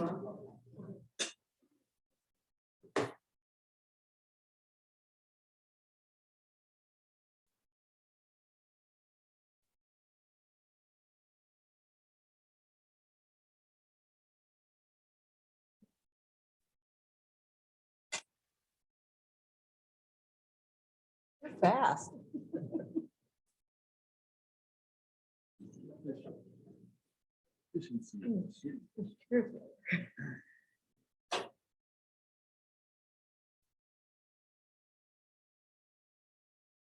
I had one for everybody just in case. It is my honor and pleasure to assume the responsibilities as the mayor of the city of Olivet and thrilled to be working with such a dedicated city council and staff. The staff of the city of Olivet is outstanding. They bring an array of skills and professionalism to each of their positions. I looked over to Darren and he's gone. Okay. There he is. To each of their positions and have worked these past 2 years under a challenging situation, ready to pivot at any time. Their professionalism and dedication and talent are truly admired. In spite of the pandemic, each department has continued to keep their eye on the goals set before them and to keep our city of Olivet moving forward, which is evident from all of the new development going on throughout the city, the amazing park renovations, the building of the new community center, the maintenance of our infrastructure, and the ongoing stability of our finances. Throughout it all, our first responders and our police and fire departments have maintained their presence and responsiveness to our community. A most sincere thank you to all of you for all that you do and will continue to do in this coming year. We have our work cut out for all of us. As for my fellow city council members, we are fortunate that we have built a foundation of trust and respect, which allows us to work hard together on behalf of the city. Thus, we are able to have fierce and difficult conversations and still conclude on a positive note as we adjourn. We each bring our strengths to the table, which truly complement one another. I am looking forward to working with each and every one of you this year. On a personal note, I would like to thank, they're still there. On a personal note, I would like to thank my family and friends who are here tonight. A special shout out to my husband, Rourke Weil, and my children, Joe and Samantha, who have joined us via Zoom. This is one of my first swearing ins that all three have been able to be present due to technology. Their support of my making serving our city a priority is not taken for granted. They have always been willing to share me with the educational communities with which I work and the community here in Olivet. I would also like to acknowledge my mother, Rita Goldman, who is here tonight. She has been an Olivet resident for the past 56 years. As you all know, Olivet has been moving forward on many fronts these past few years. Conversations are already underway on updating our comprehensive plan, which will provide us with a vision for the future, on exploring ways in which we can create greater sustainability and environmental stewardship, and on continuing to strive for greater inclusivity and diversity in all projects which we undertake. Many of our undertakings are coming to fruition in the next year, and new goals are on the horizon that we hope to accomplish in the years ahead. I take on the responsibility and the position as the mayor with great pride and will always strive to do the best for the city of Olivet and our residents.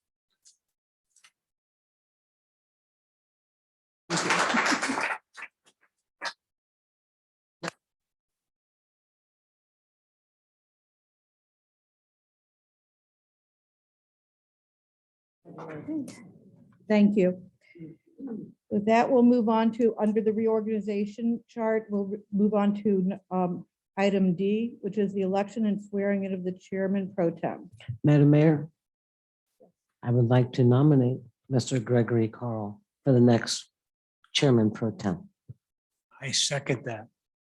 Nope, no seconds required, remember? I did it But anyways. that's great. Are there any other nominations? Call for the vote, please. Councilmember Waldman, Yes. Councilmember Knox, Yes. Councilmember Clark, Yes. Chairman Carl.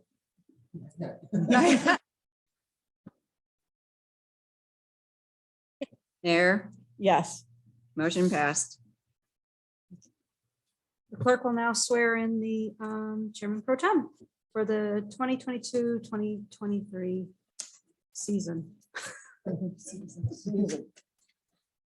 We're going to the World Series.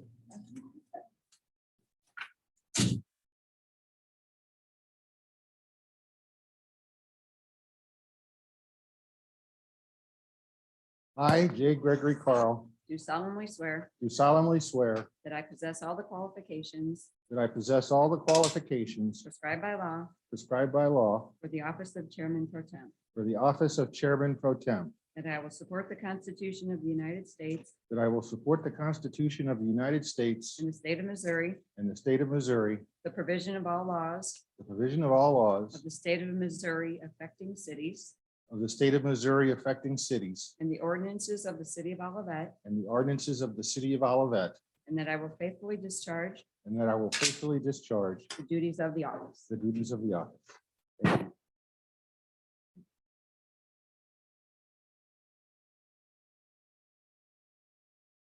At this time, I would like to recognize Sydney Clark, our outgoing mayor, and I'd like to ask him to join me down by the mic.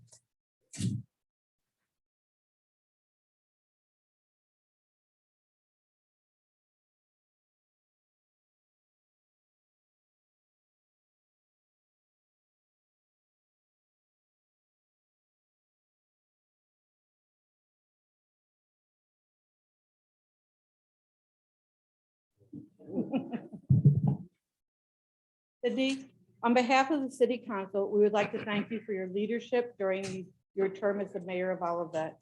When we shared our thoughts with one another, there were definitely some common themes, and we believe that these attributes allowed you to lead us through a successful and productive year. Sydney grew up in Olivet and chose to raise his family here as well. Whenever we attended a public event, he always bumps into people he knows. You are known for taking great pride in representing our city and for sharing the history of our city, as you do when we met Representative Corey Bush came through on a visit, when you attend municipal leagues, and when you go to the Chamber of Commerce. You love our city, and when you speak about our city, such as at the groundbreaking of our new community center, you spoke with such love and pride. You have a great sense of humor and some of the best one-liners we've all heard. But we can't remember any of them. You have a love for life, family, and faith, and friends are truly your riches. You are a voice of reason on the council and provide a good balance. We have tough conversations at times, and in the end, you as a leader are able to sum it up in a way that makes everyone's voices feel heard. On behalf of the city of Olivet, it is my pleasure to present you with this plaque and this symbolic gavel. It reads, presented in appreciation to Sydney Clark for your service and dedication as the mayor of the city of Olivet and the service to its citizens 2021-2022.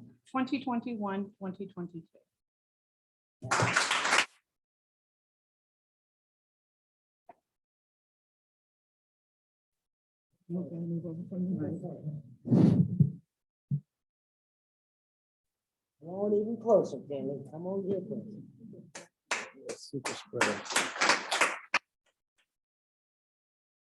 I just wanted to say something before I took my seat. I was reluctant to run for a second term of councilman because I knew that my time to be mayor was coming up and I didn't know if I could do it. And I said, I can't be mayor. And I remember talking to Missy about it and the rest of the council members, and all they said to me is, well, yes, you can. I said, well, what if I fail? They said, no, we won't let you fail. And my wife said the same thing. You're not going to fail because we're behind you. We're next to you. We're in front of you. We hold you up like good support. And these people behind me are the reason why I was able to do what I did. These people are my friends. That's why I'm comfortable with turning the gavel over to Maxine. She is my friend. And my friends run the city the way I would, my home, my town. And I'm proud to have been here. And I'll stay here. Thank you.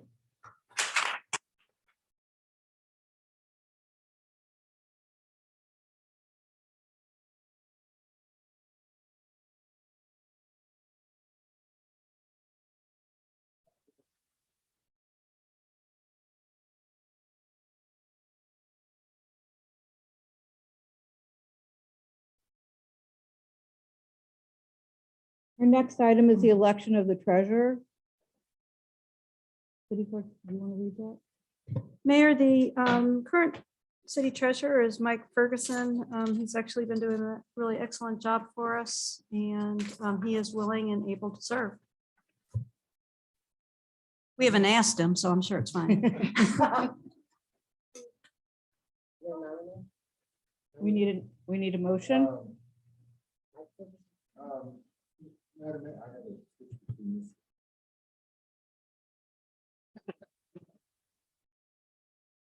Here, I move that we elect Ferguson to treasurer.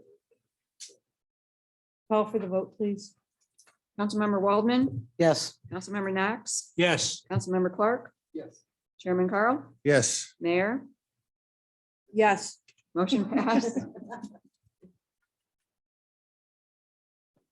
Mayor, if the council is interested and able, you can appoint the liaisons to the various boards and commissions. Yes, we'd like to do that tonight. So, And this actually is just, you just say it, you don't have to vote or anything.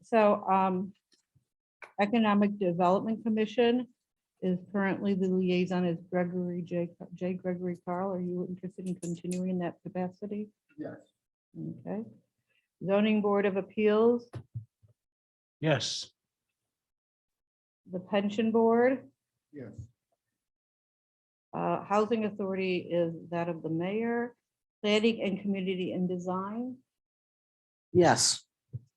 And I plan to continue as the Parks and Recreation Committee liaison, and Sydney has agreed to be a backup to any of us when we are in need. So, we also need to designate the newspaper. You want to tee that up? Mayor, for years, the city has used the Countian, formerly known as the St. Louis Countian, as our official newspaper. This is a newspaper where we publish public notices for meetings and other things, election notices, etc. We would recommend that we continue with the Countian. Would someone like to make a motion?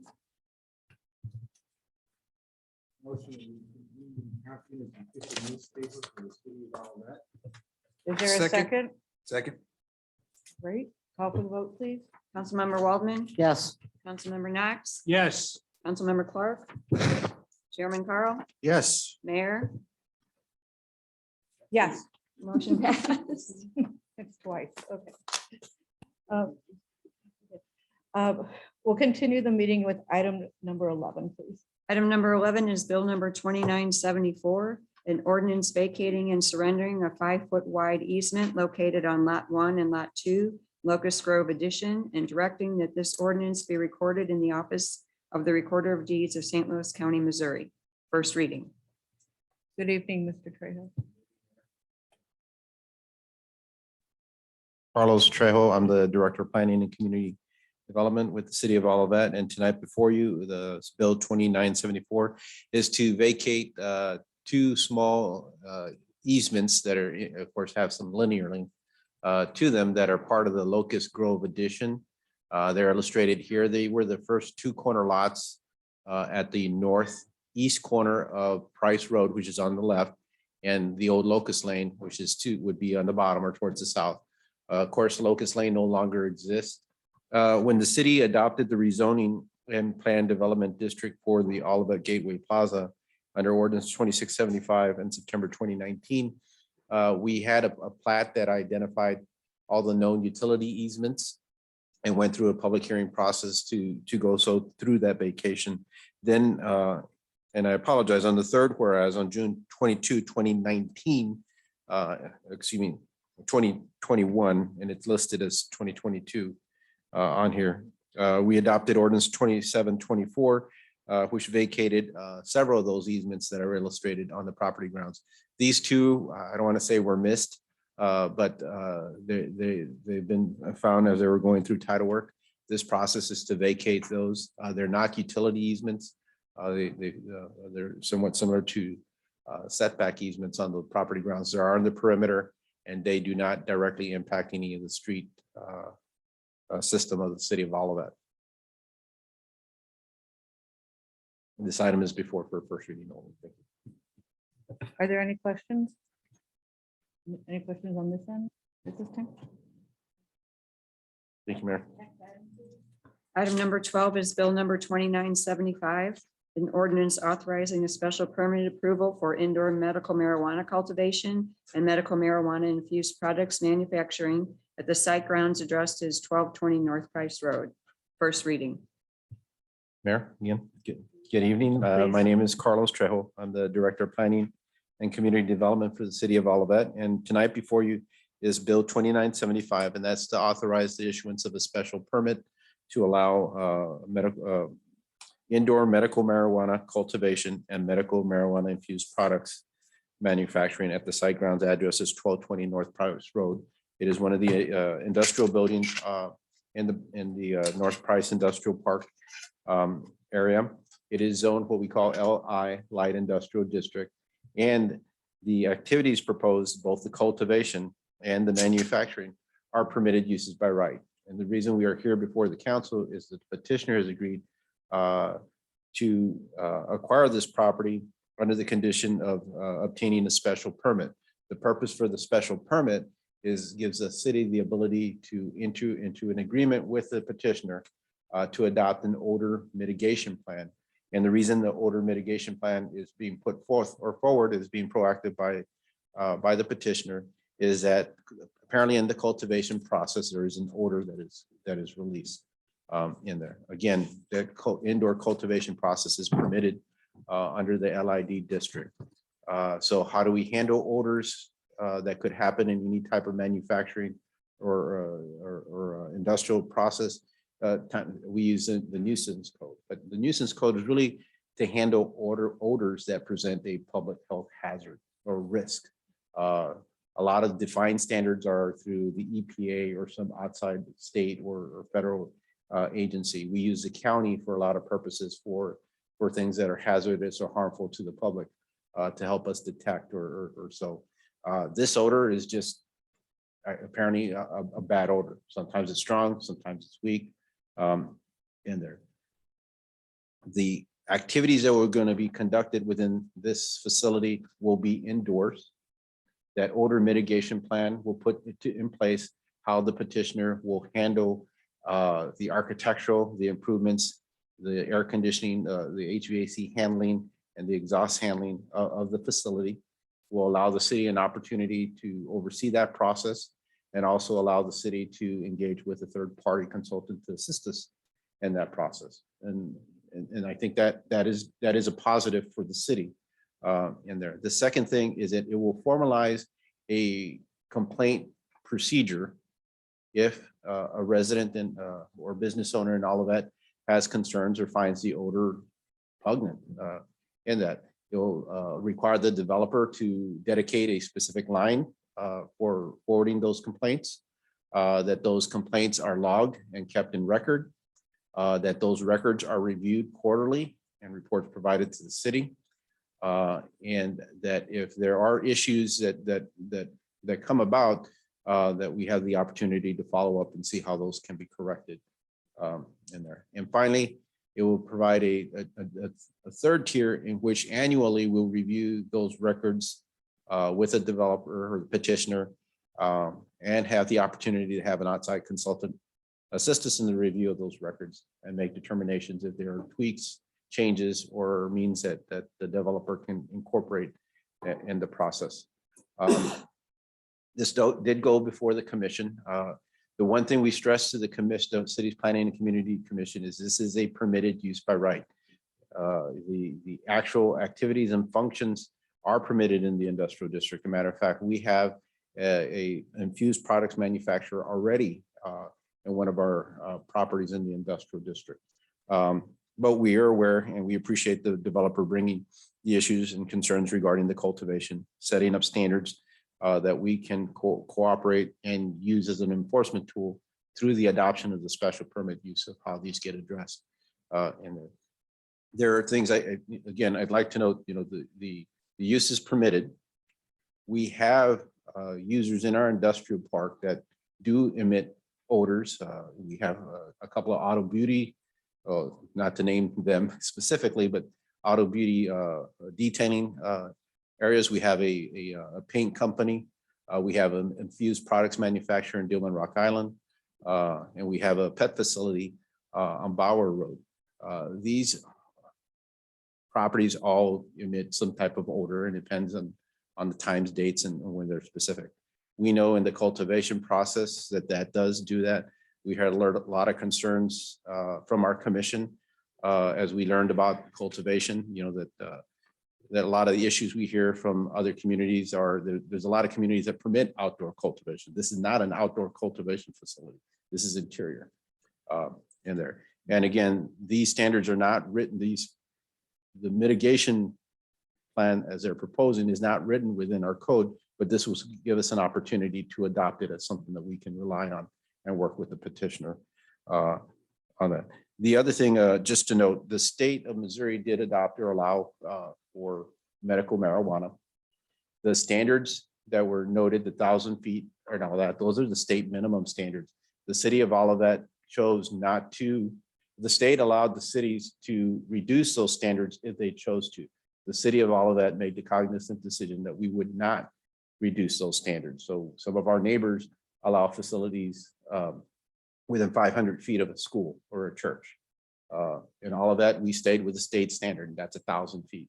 We're not proposing to change any of that. And there, of course, this is not applicable to any of those areas in there. Some communities already require a special permit for this. The city of Olivet made a cognizant decision not to require a special permit for cultivation, manufacturing, or distribution facilities for the purposes because our 2006 comprehensive plan and the subsequent plans to the catalyst strategy of taking advantage of the 39 North Innovation District and really looking at the region and becoming partners with this agricultural, scientific opportunities and growth. And this type of use reflects that in there. And that's why within our code, it's not that we didn't adopt those standards, is that we're furthering our goals and our visions in our strategic plan to facilitate, types of businesses that are associated with 39 North Innovation District and the agricultural economy in our region. Now, this could change over time and all that, but that's why we don't have anything above and beyond in there. We did look at other communities. The community that they existing have a facility right now is a permitted use by right. Creve Coeur requires a conditional use permit, which is similar to a special permit. But Creve Coeur does not put any additional restrictions on these type of uses in there. And again, there are other means to handle odor complaints, but it puts the onus on the city to justify that it is a nuisance, for lack of a better word, because it's not a public type of safety type of issue. So I think this is good in there. Commission worked hard to try to make this an improvement and work better. There are 3 additional conditions that are part of your bill 2975. And one is, instead of to wait that first year after occupancy, to do a review and analysis of any calls and complaints 6 months after operations. The second is part of working with the petitioner as they put their architectural and improvement plans together, is to be given an opportunity to kind of make sure that exterior exit doors along the perimeter of the property, especially those that abut residential properties, are limited in terms of how they're used.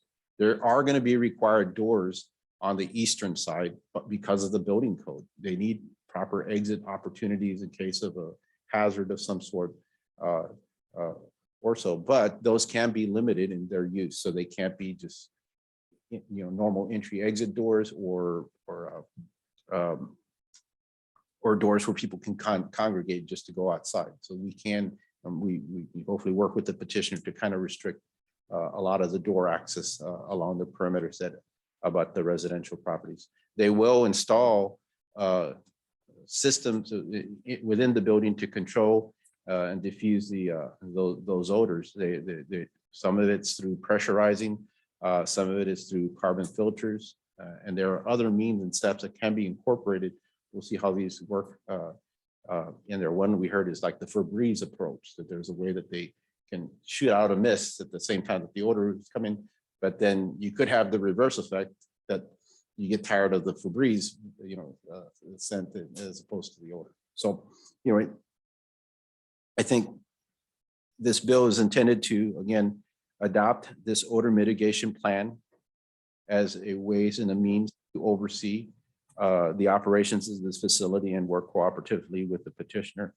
The other merit too on this, and we discussed it with the commission, is that we will have an owner occupied facility. And we always hear about that, and there's nothing wrong with renters. Renters are residents just as well, but we also have business renters in there, and they improve our community.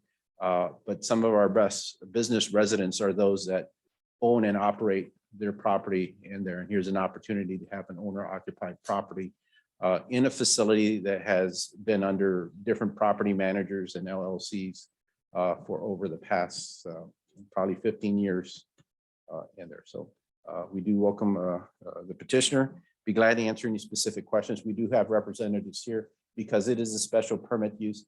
A public hearing is required, and that is scheduled before this council on May 10th. Thank you, Mayor. Have the questions? Thank you. Go ahead. Mr. Trejo, make sure I understand correctly. This is a permitted use by right, so the petitioner is entering into the special use permit voluntarily? In an effort to create a, Right. a process and procedure of how that, So they could have gone in there and not done any of this at all. they could have. Okay. So they're making a great attempt to work with the city on the odor mitigation, right? It's not, nothing we're forcing on them at this point. Well, no, and it's a plan that they drafted and they've given us the ability to review. Okay. And again, we've gone back and forth on comments of how to improve it. And then, of course, you have the commission recommendation. So I think, you know, the intent of this is to put us in a better place of mitigating those issues earlier on, as opposed to trying to do that under the current code.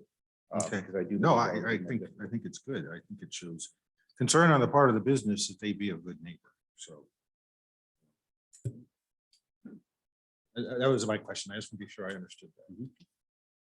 Councilmember Knox? Yes, Mr. Trejo, I have a couple of questions. I've been down in that neighborhood. I've looked at the building. Some of the concerns I have on the east side of the building that backs up to some of the residents there. There's vents on that outside of And I don't know, I would imagine that a lot of work has to be done on that building because it's starting to be run down. I don't know if and I don't know anything about the vents, if they can be put someplace else in the building or directing up another different side of it. That's all an architect would have to make those decisions. Also on the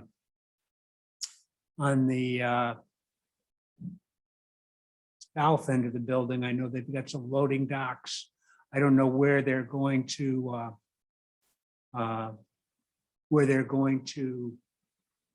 have their trucks come in or the delivery or delivering people out.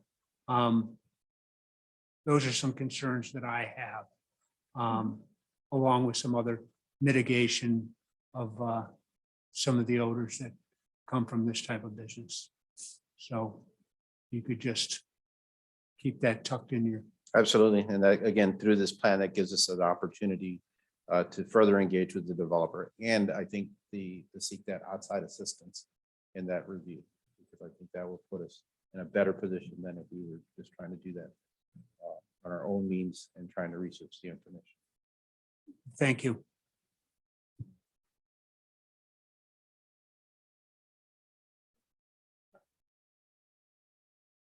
I know that one of the questions came up tonight from during public comments.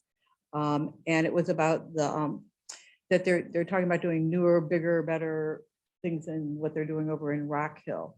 So can we hear by chance tonight, or is that more appropriate at the second reading? Like, I'll leave that up to you. We do have the Can we- representative. I Okay. will note, just so everybody's aware, within the ordinance, there is, everything that usually comes before the council, means that it's been reviewed for some type of conceptual, preliminary, or site development plan. So you do have a development plan for that building in your packets, and it's color coded. They identify the areas that they're going to be doing the cultivation. In this case, it'll be done on that southern end that you had noted, so it won't be on the eastern side, but it is on the southern end, which backs up to Edwards Court and all that. And, we will, the commission did note about the dock doors in there. When we have that opportunity to take a look at, we'll do so. so, Mr. Trejo, do you know how long, once they start at that southern end, and I did look at the color coding, how long they plan to be in that portion of the building before they move to the next portion? That's a good question.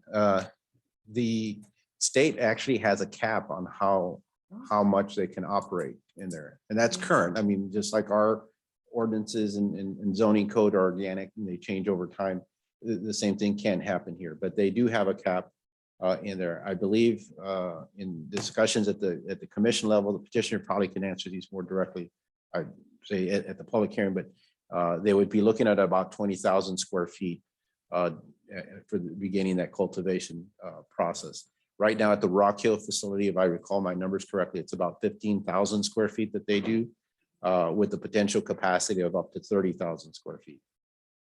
In there. This facility is larger, not twice as large, but it's about 2/3 larger than the Rock Hill facility. However, in that facility, a lot of the things that we were talking in here were not incorporated. Had that opportunity, and unfortunately for Rock Hill, learning from what happened there, the opportunity to put these in place.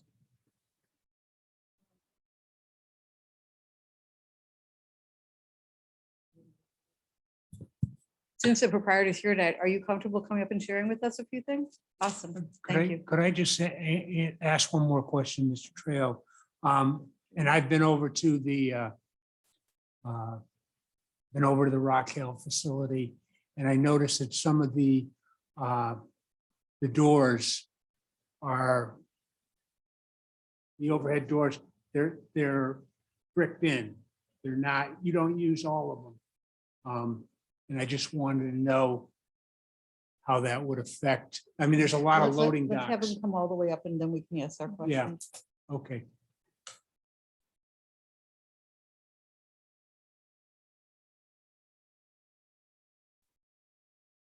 I don't believe everyone on city council has met you, so will you introduce yourself? No. Good evening, everybody. Mayor, congratulations, and council. Pleasure to be witness to this transition.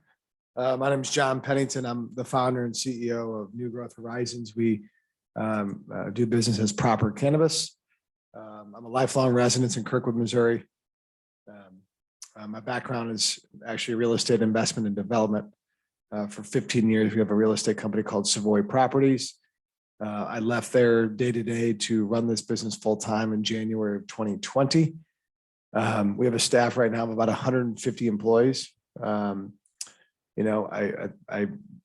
don't like to brag, but it's important to note a little bit about our background. I did grow up in the drug treatment space, and I've been around this plan for some time. By our peers in the state of Missouri, we were awarded the cultivation design of the year, the manufacturing design of the year, a couple of products of the year, and the one I take the most pride in is the company of the year in the state of Missouri in 2021. Ms. Good, I heard your complaint, and I think as I was taught many years ago, and you guys know, in this type of process, very difficult to unanimously agree on any topic. Mr. Carl, you mentioned, hey, we're voluntarily here. This is a new business. It's something that wasn't around a couple of years ago. So we want to keep this front and center and really demonstrate how we operate, who we are, and how we do things. It is a plant. It is a product that will be turned into 40 to 70 different SKUs of medicines that currently are being sold all across the state of Missouri. So that's a little background about who we are, how we got here. I think I wrote down a couple questions. We have not fully designed the property. I think we wanted to wait to get feedback from you all. I would not assume that we're going to start on the southern side of the building. We've really just looked at this in chunks of space thus far. The building that we're in Rock Hill is 90,000 feet. So this is a larger facility than we would need. But there's a lot of advantages to it, just in the layout that we can utilize. The state does limit how much canopy space one can have in its facility. Carlos, you mentioned, I think 30,000 square feet. We would phase in our development here. We currently have 18,000 square feet in Rock Hill. So the permit set is extensive, time consuming, and very expensive. So once we get approval from you all, we would begin designing that on a more formal basis.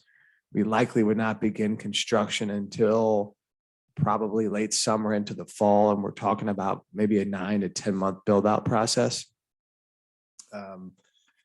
In regards to Rock Hill, Mr. Knox, we are expanding into the southern part of that building. So we blocked in the areas where you would see overhead drive-in doors. We currently only use one drive-in door, a dock door for delivery. And there's 2 entrance points for employees at our facility. I think there was a comment about just general exits and fire exits as such. We do have 2 at Rock Hill. That's required by code. We have 111 cameras at our building. So this is hyper compliant. We have annual reviews by the state. The state just conducted their review last week. We've got a great relationship with them, and everything is required to be documented both procedurally on paper with the state of Missouri on an annual basis. What else?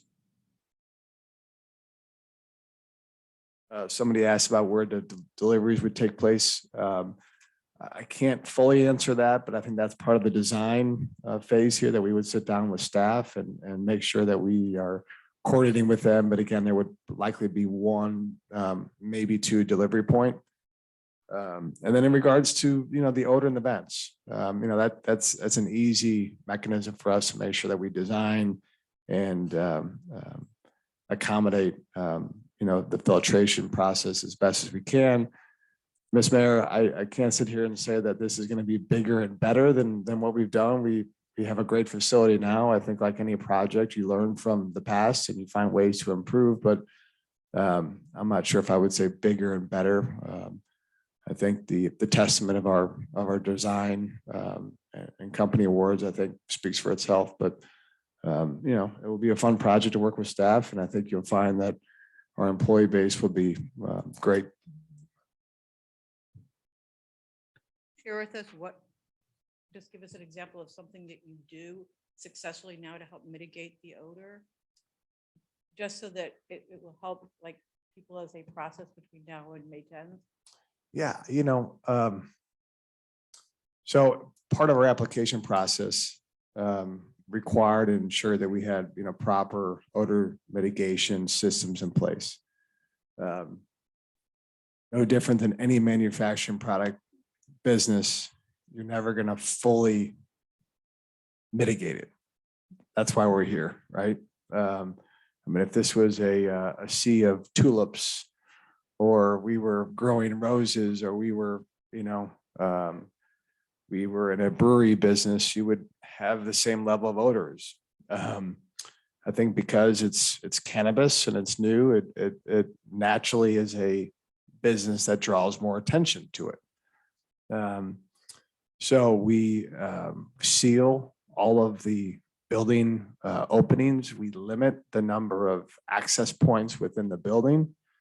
And then internally, we've got mechanical systems and filtration systems that, are state of the art. I know that sounds pretty generic, but, that's what I can say. I'm sorry. I'm sorry. While Mr. Pennington is here, I would just like to clarify something that I think requires a little clarification. While this proposed use is a use of right in the LID district, the zoning code requires even permitted uses to comply with the city's odor regulations. Now, what happened way back when, the city doesn't have any odor regulations. So when Mr. Pennington first came to the city, we met, we had a conversation and discussed, how do we get ahead of this?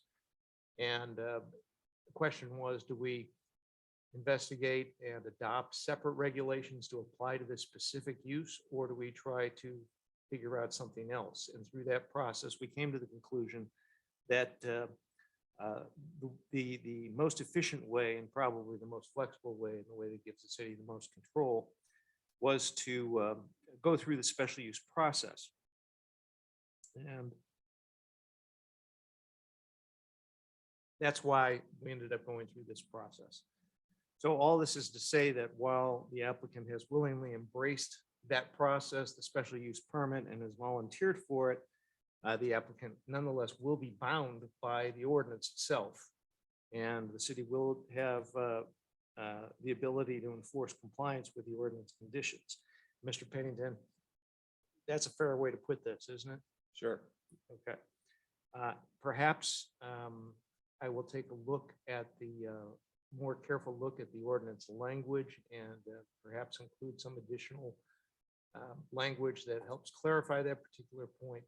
But I think it's worth noting for the public and the council that while this is, yes, a willing volunteer process that they're engaging in, it is also a process that is going to bind them to what's in that ordinance. Thank you for that clarification. Council member Knox. Mr. Pennington, I have one other question. Like I said, I've been over to your other facility. And I saw your cameras. I was afraid to do anything with all the cameras that were throughout the We building. did get a grill stolen from the front of our facility. I'm not sure how that happened, but we got to check with our security on that. Yeah, that wasn't me. It may have been an employee. I don't grill.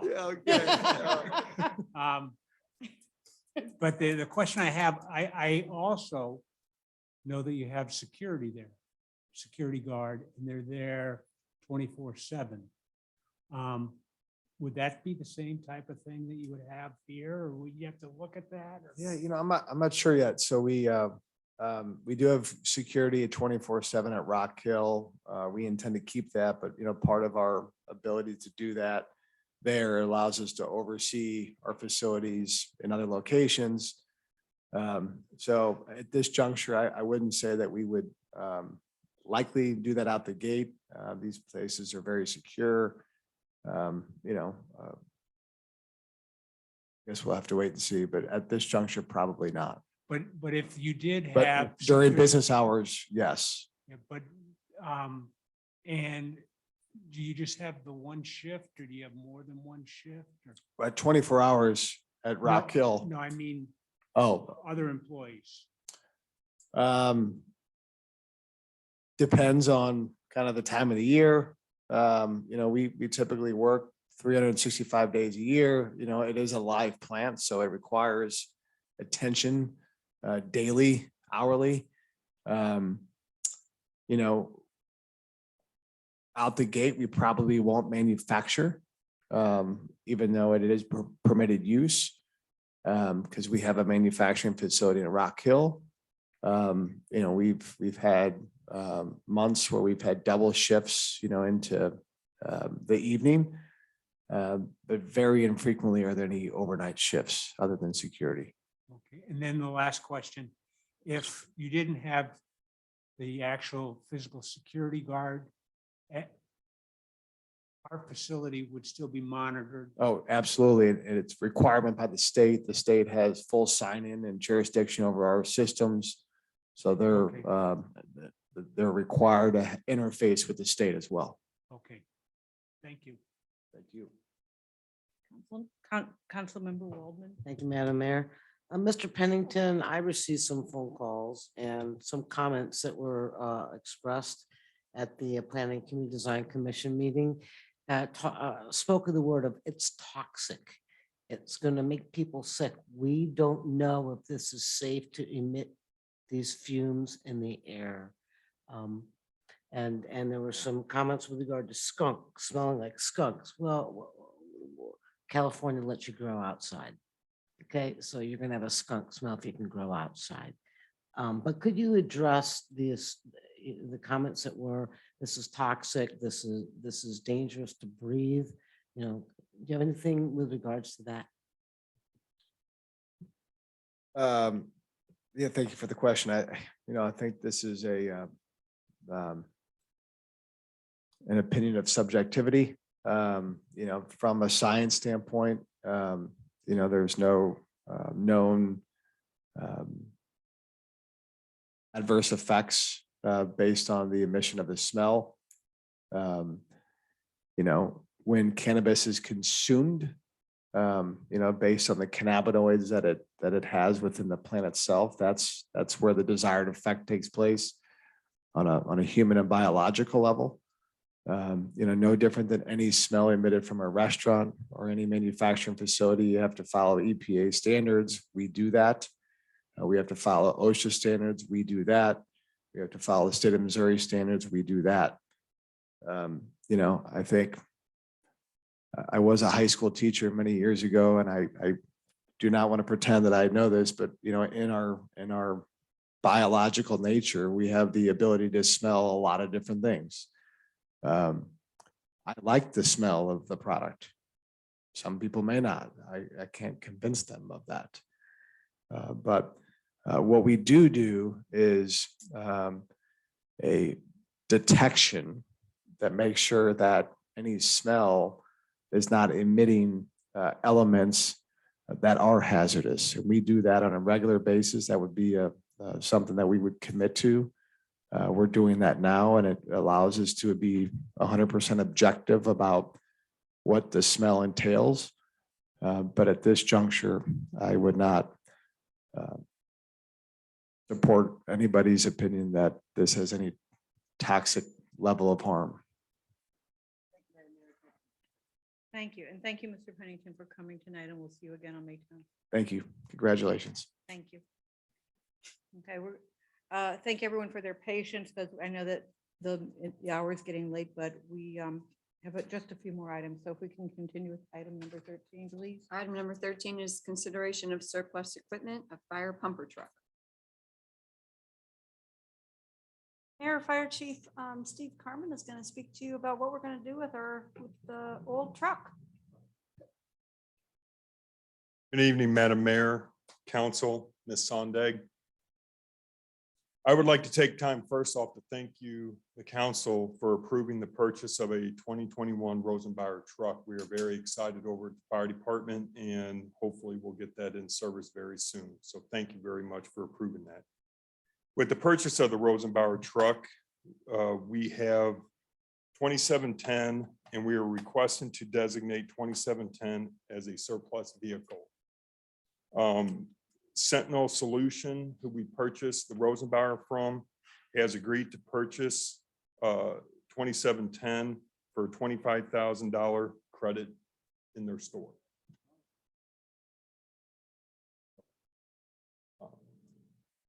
That's a better deal Mayor than what we Curtin, got last time. if this is approved by the council, we'll be utilizing some of that money for the final upfit of some of the equipment for the new truck. And we anticipate that probably would still be some money left, and that is who we buy our bunker gear from. So we will not have any problems utilizing the funds. Yeah, thanks for clarifying that. Exciting. Is there any questions for him? We need a motion. What do we need? We need a motion. Madam Mayor, I motion that we authorize the decommissioning of fire equipment truck 2710 to surplus to Sentinel. To Sentinel. Sentinel is the name of the company. to Sentinel for a credit of $25,000 to the city of Olivet. Second. Call for the vote, please. Councilmember Waldman, Yes. Councilmember Knox, Yes. Councilmember Clark, Yes. Chairman Carl, Yes. Mayor, Yes. motion passed. Madam Mayor, if you'll excuse me, I have a question of Mr. Mann. I was looking at the budget, and I'm just a little bit confused. We showed $500,000 this year, and in 3 years from now, 2 or 3 years, we show another 800,000 that goes to fire trucks. Or is that the refund back to us for the fact that we gave them a loan for the fire truck? I'm a bit disoriented on that. Notice that Chief Carmen is standing very far away from the microphone with the Chief Carmen finance knows question. exactly how much fire truck costs. It's the fire truck, I think was 788,000 was the total approved amount. If we go back to June of 2018. No, I'm joking. It was, I don't really know. It was a year and a half ago. We met in person and we approved that in person. So I don't know if that's a time reference for anybody. But it was 788,000 was the total amount. The reason you see 500,000 is because we had an opportunity of August of last year to pay for the chassis, the truck. So there's two different kind of companies. One builds a chassis, or a truck, and then the other one actually builds the fire truck, the specialty part of it. And so by paying that 200 and something thousand dollars, we were able to save 15,000 off of the total price. And that's why you see it cross fiscal years. And that's the danger of a capital improvement program that only budgets your cash. And that's what you see. So if you were to go back a year before, when we approved that capital improvement program, you would see an FY21 cost and then a budget for FY22. And then I do anticipate we'll see costs go up over the next year. I don't know what that truck would cost today, but it would be probably more. All right, thank you for that. Yep. Thanks. Thank you. Chief, I have a question. I know that the two fire trucks that we were utilizing, they're both the same year? They're Yes, built sir. the same time? 2005. 2005. And the question that I have is, our backup that we have now, how long can you estimate how long we'll have to start saving our money for to replace? We are currently doing that in the capital improvement budget. Okay, great. Yes. Thank you. Thank you. That's scheduled for replacement in 2025. Right now, but that can always get pushed back. Great. Thank you. Thank you. The second item, Oh, I don't think you voted, did you? oh, did they go? I thought I called you. You called for the question. You did? Okay, sorry. I apologize. Okay. It was a The- little out of order because they asked questions after we Okay, voted. sorry. The second item I would like to speak about, since we're purchasing the new fire truck, we are looking at getting some new equipment, updating some tools and stuff like that. So we can decommission a list that's been provided to you. We can decommission some of that equipment for either to be destroyed, recycled, or donated at this time, depending upon what the item is. So I would ask that my recommendation is that we approve the list for decommission. Just so folks know, we did add a couple of things just today onto this list. I think we ought to I think it was just the portable radios. Yes, we That we found added, 4. and I have updated that into the agenda as well. So it's the same list you saw in the agenda with the addition of those portable radios. Yes.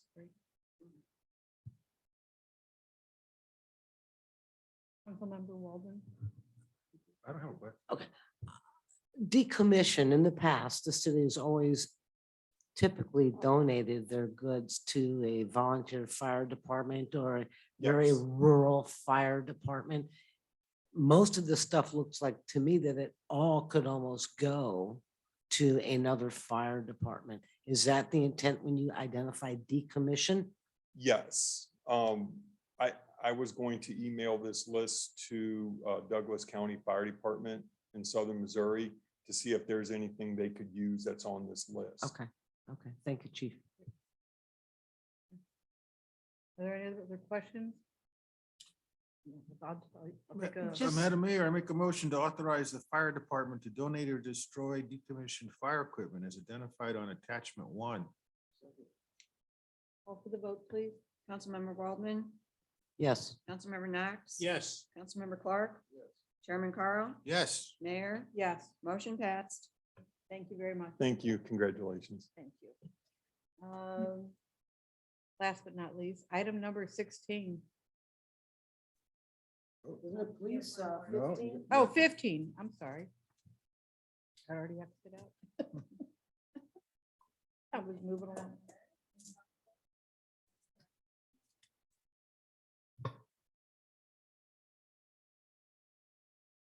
Name is Beth Andreski, Deputy Chief of Police. The agenda item on for the police department this evening is related also to disposal, recycling, or donation of excess police equipment. I would ask the council to file a motion to approve the request for the donation, which includes 8 tasers, 6 computers, 17 pieces of patrol vehicle accessories, and 21 expired respirators for our gas masks. Is there any questions? On the computers, are we just, the computers, you're taking them out, you're destroying everything, or keeping So, something like- functional? So like with the fire department, all of our computers have been replaced. Mhm. The computers we anticipate could be donated. The tasers we anticipate could be donated. The patrol vehicle accessories, some of them are quite old Mhm. and probably not. The respirators are expired, so those would Mhm. just be Sure. destroyed. All right, thank you. Thank you, Madam Mayor. Would anyone like to make a motion? Madam Mayor, I make a motion to authorize the police department to donate or destroy decommissioned police equipment as identified on attachment 1. Let's not get those attachments confused. I second. Call for the vote, please. Councilmember Waldman, Yes. Councilmember Knox, Yes. Councilmember Clark, Yes. Chairman Carl, Yes. Mayor, Yes. motion passed.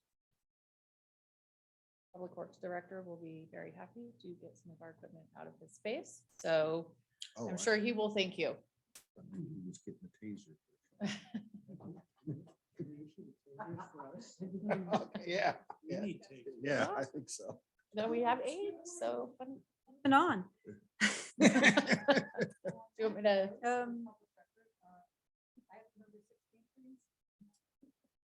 Want me to stay up here for the? Yeah, if you don't, Okay, if you sure. don't want to, in case they have a question. Item 16 is a reassignment of $80,000 of capital improvement project funds. These funds were originally earmarked for a virtual reality training system. I believe the council may recall, we've seen that. What we are proposing is that that be reassigned to an unmarked police vehicle. Part of the reason behind that is there were some additional costs, and as we continued to investigate the VR training system, there were some additional costs. There was some space concerns, as well as the ability to the fact that the VR world is changing so rapidly. At this point in time, Major Andreski had kind of discussions with patrol officers and the command staff. And really, they highlighted the need for an unmarked police cruiser. I'll let Major Andreski address any questions with regard to the reason for that request. We don't anticipate the complete the purchase of the cruiser and the upfit of that cruiser to be the full 80,000. But what is not spent goes back into the Prop P fund. What cruiser would you be purchasing? So likely it would just be another sedan, like one of our Dodge Chargers. This one, though, would be kind of a couple purposes for having the unmarked car. One of them is for traffic enforcement, and as you guys know, our officers do grants, traffic enforcement grants. So having an unmarked car, of course, is a benefit for that. Another reason for wanting a car like this is that we would not have a prisoner compartment in the back seat of it. One of the kind of issues that patrol officers run into with all of our cars having that prisoner compartment in the back seat is it's very limited on space. So oftentimes, if you have a big person who's in custody and needs to be transported, the space, even in the SUVs, can be very problematic. Also, there's many times where our officers are having to transport, say, a victim or a witness of a crime to be transported up to the station for a statement. Sometimes even just pedestrian help, somebody breaks down and needs a ride home. Obviously, putting somebody who's a victim or a witness or just a regular citizen in the back seat in a prisoner compartment isn't ideal, comfortable, not what you want to do. So having that extra car that was unmarked, that did not have that compartment in the back would be beneficial in a couple of ways. Thank you. That's my question.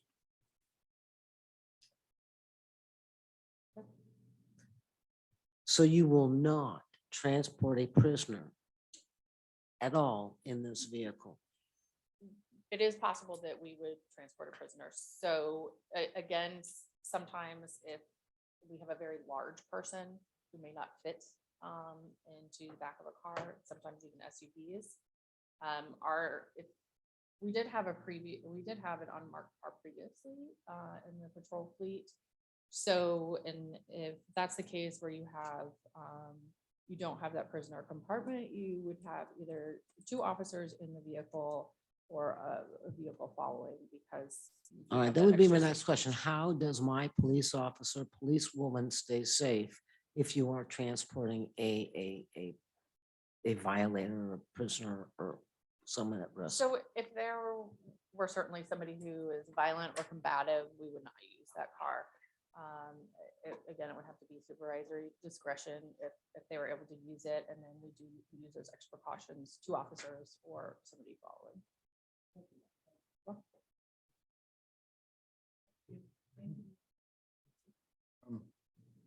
Madam Mayor, I make a motion that we reallocate $80,000 of capital improvement project funds from a virtual reality training system to the purchase and upfit of an unmarked police cruiser. Call for the vote, please. Councilmember Waldman. Yes. Councilmember Knox. Yes. Councilmember Clark. Chairman Carl. Yes. Mayor. Yes, Motion passed. Thank you all. thank you. Item number 17. There's none left, so I guess there's no one to hear from. Item number 18. I have no changes. Call for a motion.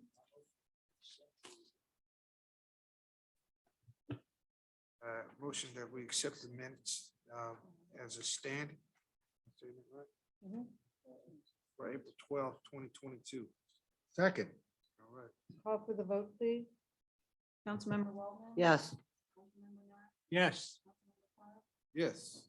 Chairman Carl. Yes. Mayor. Yes. Motion passed. Item number 19. How many people watch the British baking show? What? The British baking show? I don't know. Not enough. Tammy does, but I don't. My joke would be half baked, so I'm not gonna go there. Aw. It is my, it is my horrible job to request a closed session. But we knew that, we knew that. We're gonna be fully baked. And, For and poor Mr. Geigerman's been waiting for us for an hour. for attorney-client communications and to discuss a negotiated contract under section 610-021.1 and 12. And I have no other report. Madam Mayor, I make a motion, we move into closed session pursuant to the revised statutes enumerated by our council. 610.021.1 and there point a 12. I'll second? be specific. Second. Councilmember Waldman. Yes. Councilmember Knox. Yes. Councilmember Clark. Yes. Chairman Carl. Yes. Mayor. Yes, Motion passed. thank you. We're going to go in the back Okay. and thank you to everyone and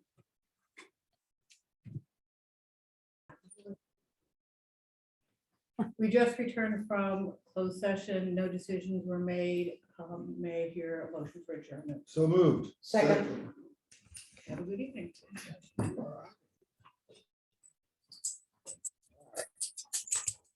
I just want to point out that city